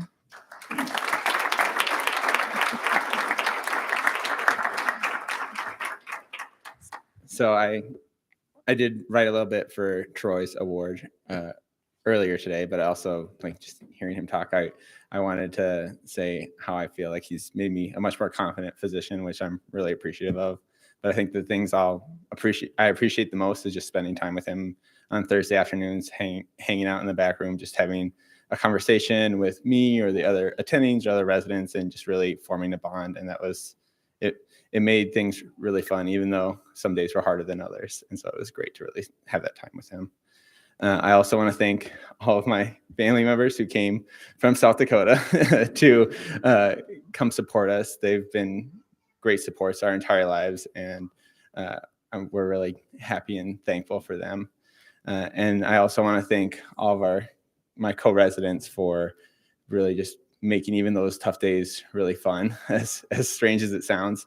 They were just a great support, and I'm so happy that we got to spend this time together. I also want to thank the fellows, the rest of the attendings, department, the rest of the hospital. I think Hannah and I really felt like we were at home at the hospital, and that was a great experience. As Hannah alluded to, I have a hard time keeping secrets, and so I told the entire hospital that I had a wedding ring, and everyone was really excited. And I think one of the things I remember remember the most, I'm so excited to think about, is when we came back after our trip, when we got engaged, all the nurses came and found me and made me bring Hannah up from the ICU so that I could show them her ring, and they just really wanted to celebrate with us, which I just am so happy that we're at home here, and I'm glad we get to stay for another year. Thank you guys so much.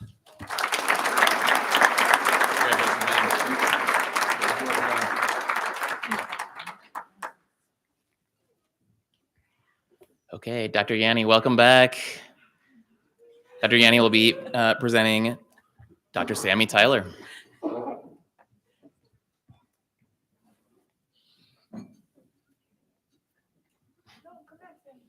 It's okay. You're gonna go ahead and converge. Woo! All right. Sammy. I got to first meet Sammy while I was fairly new in my job here. I'm getting to know the CPACS rotation with Dr. Hauser, and I was impressed right away with her passion and curiosity.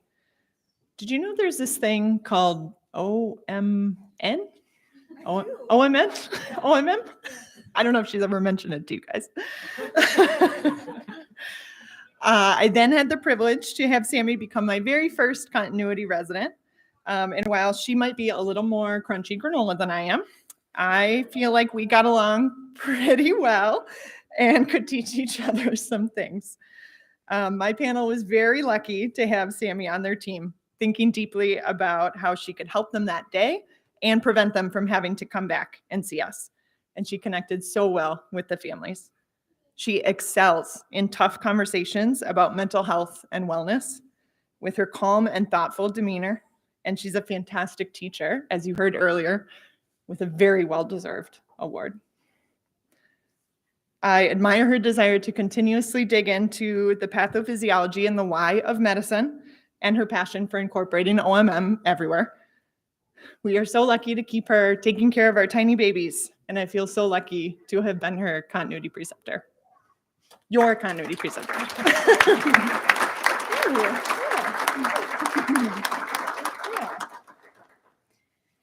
Yeah, I talk about OMM sometimes. Just a little bit. I'm going to mention it now too. Sorry. So this week we had to empty our lockers, and I found this Post-it note that I kind of had like become like the equivalent of nose blind, but like eye blind too, because it had been on my locker, like the inside of my locker this whole time since like the middle, like winter of intern year. I was on nights, and it was a particularly tough time for a few of us that were like just in the hospital on months of inpatient rotations, just kind of like switching rotations with each other. And so I like wrote a bunch of quotes that were inspirational, hopefully, and like put them on people's computers for the next day. And I kept this one for myself, and I kind of forgot about it until just now when I took it out of my locker. And it says, "Don't judge each day by the harvest you reap, but by the seeds that you plant." And I think at the time I was thinking about it from the standpoint of like what like nuggets of knowledge can I shove in my brain to be a better doctor, and the skills that I wanted to gain as a doctor, and et cetera, et cetera.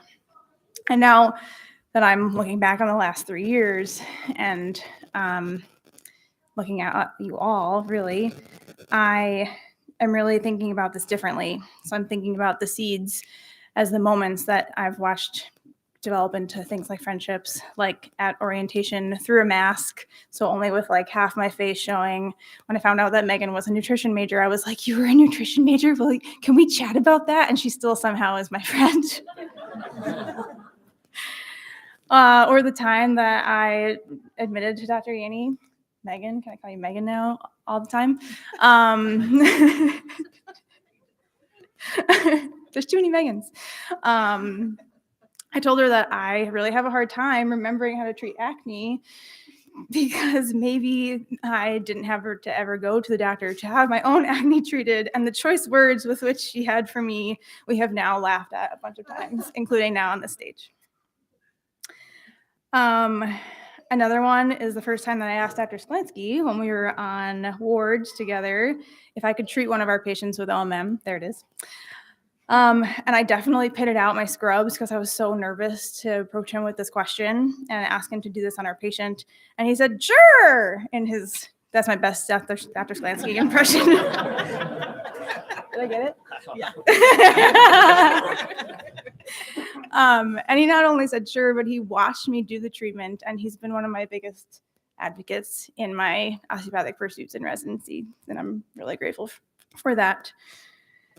And reflecting on all of these and so many more moments, I'm really just in awe at the garden that has come from all of these seeds and the friendships that I have, my relationship with Ian, my relationship with so many of our faculty and staff, the nurses at our hospital, even like the person who every single morning comes into our work and into our lounge and like takes out our trash and just like talks to me about our kids. Like I love knowing all the people at our hospital. I love that I got to recognize that I love little babies in the NICU and to just like really fall into my identity as a physician. And I'm really grateful to all of you who have helped me do that. So thank you for helping me water said garden. Thank you for sticking with me with the bad jokes and the metaphor. And I'm really, really excited to continue to grow here at UW.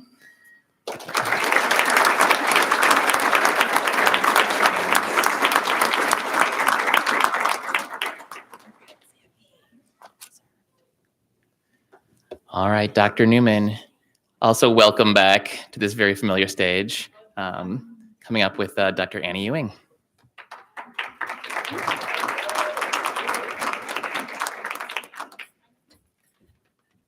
Hi, everybody. I'm Megan. I'm part of the Union Corners team in the loud corner. Like we do, I was thinking back when I first met Annie, which I think was before she'd actually started work. I invite residents to come to clinic. So I think it was almost exactly 3 years ago to now. It was like Luke's birthday. And I'd brought cupcakes to clinic, which I'm sure broke some COVID rule. And we were jammed into the treatment room at 20 South Park. We had been consolidated and there were like a dozen faculty and residents looking for somewhere to sit. And Annie was like stuck in some corner with a mask, just with wide eyes, thinking, as I'm sure many residents do many times a day, how did I get here? And what is going on? And Annie still looks around at the chaos of clinic with wide eyes. But now I think the look is more like, I am getting out of here. Annie does not share my passion and love of primary care, nor about being a primary care provider for faculty kids, but she does appreciate, I think, primary care, and I hope she does, but is looking forward to her future career as an endocrinologist. But Annie and I do share a lot of things. We share a fondness for coffee and sweets. For her, strawberry fruit things. For me, chocolate. Annie, I do hope that your future study of glucose and insulin does not ruin that for you. We share a willingness to show up for social justice. So I was surprised, not surprised, pleasantly unaware that Annie would be marching at the Women's March this past January with Dev and her parents. We share an indifference for ceremonial events, perchance like this one. Sorry to her mom about all that wedding planning I heard about. We both like a long bike ride and summer weather and travel. And Taylor Swift, obviously. But unlike Annie, I would never have the perseverance to manage to get tickets to the Eras Tour. This is a tangible manifestation of her ability to be like dogged pursuit of a goal with creative problem solving and teamwork, which I recall involved a cooperation from a radiology attending to get the job done. So the rest of my speech is going to be group karaoke of Taylor Swift. I know, it's good. That'd be fun though, yeah? I did poke around TS's mountain of lyrics to see if I could find something appropriate for your send-off. Attempting one, the opening line from everyone's most recent favorite recent earworm is, I have this thing where I get older, but just never wiser. But no, that's not it. You've definitely gotten wiser. I think that your intrinsic, truly excellent clinical judgment has grown in wisdom and maturity over our 3 years together. So then I came up with this one. You're on your own, kid. You always have been. And that is a little bit true. I do believe strongly about resident autonomy in clinics. So you're sort of on your own, but medicine, you're never on your own. and you never have been. And medicine's a team sport, and your clinic team is part of your team forever. A better graduation line, I think, from that same song. So make the friendship bracelets, take the moment and taste it. You've got no reason to be afraid. However, my best Taylor quotes come from the graduation speech that she gave at NYU last spring. She was actually awarded a doctorate of fine arts. So here's the quote. I'd like to thank NYU for making me, technically, on paper at least, a doctor. Not the type of doctor you would want around in case of an emergency, unless your specific emergency is that you desperately needed to hear a song with a catchy hook and an intensely cathartic bridge section. So we share this with Taylor. We are doctors not only on paper. And Annie, you are, to be clear, the kind of doctor I would want around in an emergency. You are wicked smart. You are really hardworking. You are even keel, Dev, and observant and kind. The last quote, I could go on, but the last quote is also from her NYU speech and includes a reference to Midnight lyrics. As long as we are fortunate enough to be breathing, we will breathe through, breathe deep, and breathe out. And I'm a doctor now, so I know how breathing works. We know how breathing works. As many of you know, we're lucky enough to have Annie staying next year to serve as chief resident. And Annie, in your work as chief, I suspect there may be some times that we need to breathe deep and breathe out. And you'll work your way through the labyrinth of resident schedules. And keep in mind, there's always vigilante stuff. Don't get mad, which leads us to the ever-present principle of karma, a song which I will never forget you absolutely blasting as you drove into the Fluno Center for the holiday party.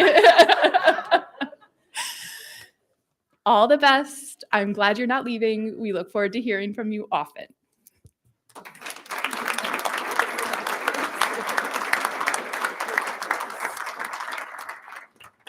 Thanks, Megan. For those of you who maybe haven't met Megan, I can honestly say that you are missing out. Not only is she the nicest, as proclaimed by some, she is also a great example of how to be a happy doctor, as she says, and to always strive to be better. You have helped me grow so much as a physician, but also as a person over the last 3 years. And for that, I will always be grateful. While I probably won't miss all the well child checks that we have embarked on over the last 3 years, I will miss the time that I get to spend with you, Miss CRMA, and the rest of the Union Corners team. But I'm glad that I'll get to be sticking around for at least another year and hopefully see you then.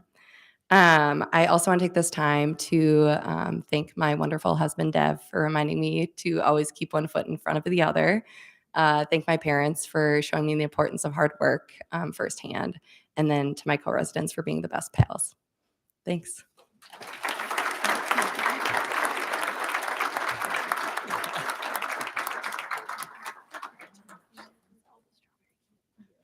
So Megan, when I called you up here, I should have said, it's time for you to speak now.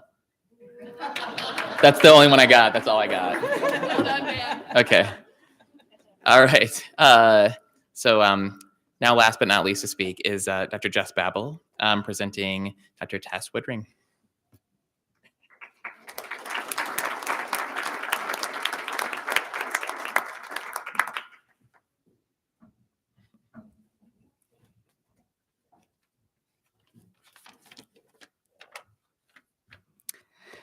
Working with Tess in Continuity Clinic has been one of the greatest joys in my teaching career. I clearly remember Tess's first day in clinic with me. While there were many defining moments of that first afternoon together, the one that stands out most was one in which I observed Tess counseling a mother who was struggling to breastfeed. Tess saw that mother. The kindness and calm, compassionate care she extended to that mother made me know that she was already well on her way to being an excellent pediatrician. Tessa's observational skills are exceptional. For the non-medical among us, please forgive my medical jargon in the next few sentences, but I feel like it's the best way to share my awe. She diagnosed an asymmetric red reflex in a 5-year-old that indicated major refraction error in one eye, prompting referral to ophthalmology for follow-up treatment, which few in her position or my position would recognize. She diagnosed Chiari malformation by ordering an MRI in a patient with headaches that others might have overlooked. She sees all the cafe au lait spots, has explored all past labs, and follows up on every single test she orders, and considers the breadth of diagnoses that might lurk. I'm going to really miss having Tess around to help me see what she sees. With her keen observation and expansive knowledge base, would you like to learn the abridged history of all the Earth's major fungi, anybody? I mean, I don't know. I don't know what you know.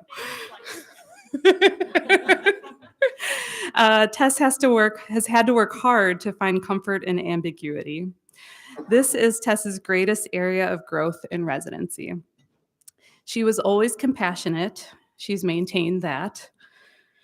She's always been an amazing observer, incredibly intelligent, and she's maintained that and taught me so very much. But on top of that, she has stretched her wings in her ability to reside in the uncertain, the gray zone in which so many medical conditions live, and I am so proud of her for that. Most importantly, Tess is an amazing mom and a physician mom advocate. She loves those 3 boys more than anything, and I am so glad that they've been here tonight to celebrate all that she has accomplished while like running around. Congrats.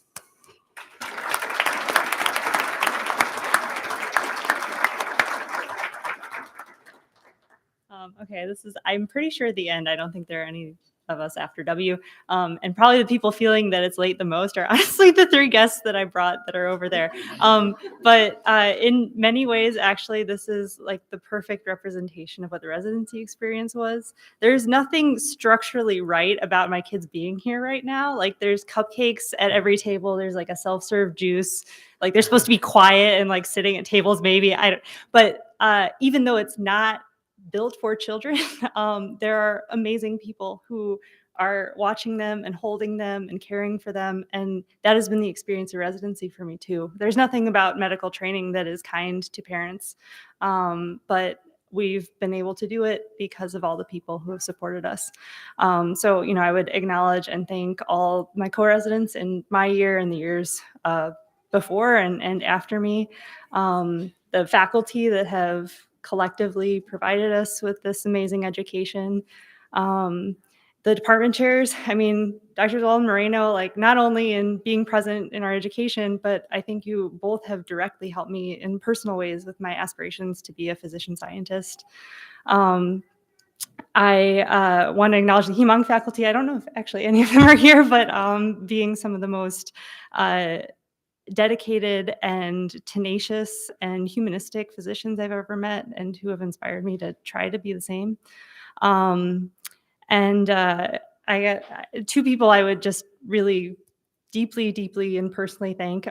So Dan, who's directly behind me, who has always provided me with feedback that is just honest and forthright. And it's no exaggeration to say that in that way has modified the trajectory of my professional life and life as a whole, as well as supporting me as a parent. I never once doubted that I had your full support in trying to raise my children as a resident, and I don't take that for granted. And then, of course, Jess Babel, who's my role model and my inspiration. Jess, you have the ability to heal children and families with just the words that come out of your mouth, and the way that you use language, your attention to language is something that I really cherish watching and trying to borrow. Your curiosity, like with journal articles falling out of your backpack, is something that I just think is at the center of what we do professionally. And it's been really amazing to work with a preceptor who models that. And, of course, all the nice things you say about me are really, really things that you've taught me. So I think that's pretty much it. Oh, and my husband, I would thank my husband. He's ironically, he's not here because I love him and so grateful that I told him to go play a show with his band tonight, which is why the children are all unsupervised. But but I would not have been able to show up for a single day of work without my husband, without him supporting me. And so, I guess just acknowledging all the partners in the room here too for their role with that. So thank you.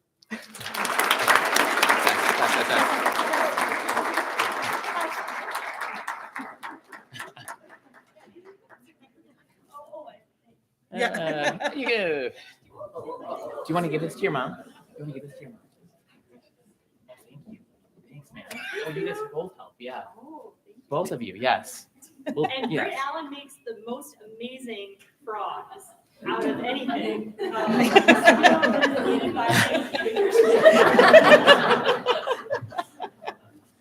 All right. Once more for everyone. You guys can.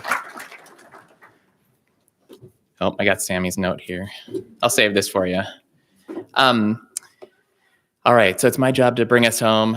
Thanks for sitting through the long, but also amazing evening of hearing about the feats of all of our residents and all of your families. I promise I speak at 2.0 speed, so I'll get to this pretty quickly. I also want to begin by giving a lot of thanks. And first, I'm very thankful that we are here together in person, all vaccinated, and hopefully at a new normal. I'm like knocking on some wood. I also want to thank our program staff for this event and for everything they do to keep this program thriving. Carrie Bruckner already knows everything there is to know about our program, but continues to push herself, most recently completing a year-long national leadership development program. Brittany Lockman, who is already at the heart of many of our innovations, and it's a medical Freudian slip, and gets every reference known to humankind, was elected to be in the next class of that national leadership program starting this summer. And Ronnie Peterson runs a tight ship every day and has the most robust Madison area catering knowledge of any person I know. Takes care of all of us. I also want to thank Philip, Patrick, and Maggie for the streaming, AV coordination, and camera work that are so essential for this event and people joining us from afar. Residency couldn't function without essential contributions from associate directors, Drs. Bauer, Riedinger, Closter, McGregory, and Jones in their respective fiefdoms, as I like to say. Thank you, APDs. And I also want to thank our outstanding chiefs, Danielle Rogers and Sam Williams-Alcarusi. The fact that I can't predict who is going to have what reaction to various program developments speaks very highly to your empathy, thoughtfulness, and equipoise. I don't think of chiefs as being like good cop, bad cop duos usually. I know that probably all the residents think that about all the chiefs every year. But in your case, I think you're about as far from that as humanly possible. Your problem solving, positivity, and dedication are amazing. And I'll just miss you both a lot next year. Congratulations on the peace you'll have without me barging into your office to tell you stories about my kids or 1980s hardships or what blazer deal I got on eBay. But Annie and Tyler, you can look forward to all that. I'm also personally thankful to both of our department chairs. And this program has grown and thrived under Dr. Wald's leadership and advocacy for almost 2 decades. Dr. Moreno hit the ground running during our transition with like-minded dedication to educational excellence, program building, and a strategic vision. Thank you also to our faculty who excel as highly invested educators and role models. It should go without saying that I'm also incredibly grateful to have such resilient, dedicated, capable, and humanistic residents.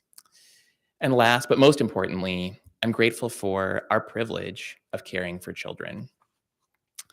This graduating class is unique in a few ways, and not just for what I learned during our recent Spirit Week, though C-sections on snakes and stowing away in cargo bays are certainly very unique. But as you've heard about 10 times already tonight, you're the first class to go through residency entirely in the COVID-19 era. Your last year of medical school was drastically disrupted, and you began your intern year in the context of great uncertainty. In addition to coming in with fewer clinical experience under your belts, you also had to negotiate the ever-changing rules around spacing and team rooms and masks and treatment practices. And that was just the impact on your work lives. To say that you adapted and persevered is an understatement. You thrived. You learned alongside your attendings as we encountered MISC for the first time and looked up treatment pathways over our shoulders. Many of you, as I heard in a continuity clinic vignette already, learned about bronchiolitis as seniors on the fly with your interns after it practically disappeared for 2 years. In addition to navigating so many gaps in the clinical realm, you also bridged program director and department chair transitions during your training. I'd like to think that those changes went smoothly, but no matter how well planned they were, I'm sure it was a lot to endure 2 major leadership changes among everything else you were going through, all in the context of residency, which is, as you know, very hard. I can't imagine coming to residency, expecting to work with the director who recruited you, only to find out that soon after your arrival, you'd have someone else in charge, especially the guy who has been dubiously described in post-match surveys with terms like the program director's hype man. That's a 100% true story. You'll always be an incredibly special class to me as my first class of interns. Speaking of residency being hard, I want to recognize how hard you worked throughout your residency years. For the parents of the graduates and families, I'm happy to be the focus of your ire about this. I remember my own parents being who work like normal people jobs of like 8 to 5, being completely indignant when hearing the hours I worked in residency, and that I had to assure them over the phone many times, yes, they can do this to me. No, it's not illegal.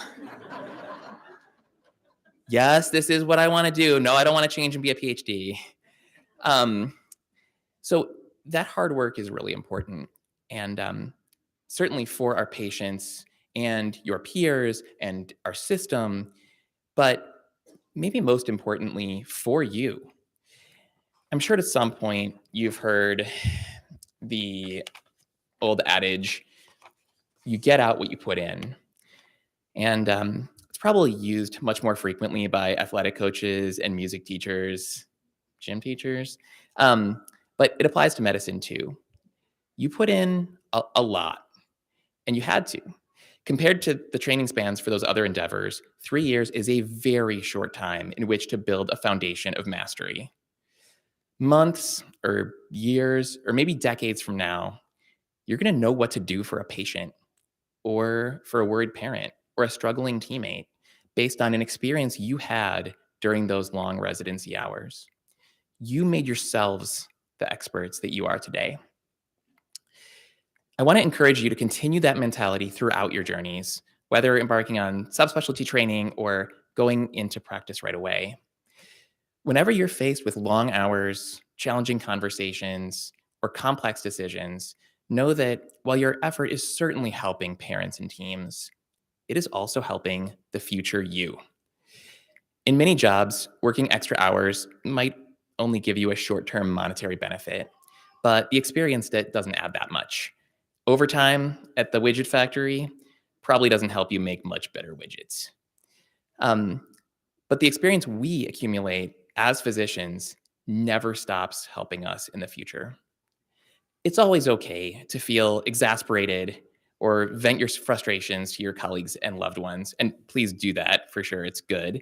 And you should absolutely seek the right work-life integration and balance for you. But whenever you are inevitably feeling the stress of those extra hours and situations, know that in the process, you are growing, and that growth will benefit you and your patients. I can't state enough how proud I am of all of you. Congratulations, stay in touch, and keep making us proud.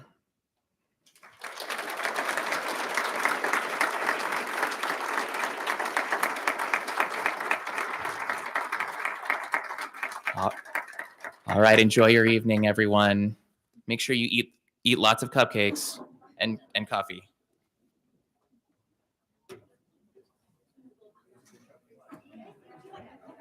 One other thing. We're gonna do a senior class picture. So before everyone gets too mixed up, let's do a senior class picture over here where Nikki St. Clair is holding a 3-month-old, and we'll go do that now.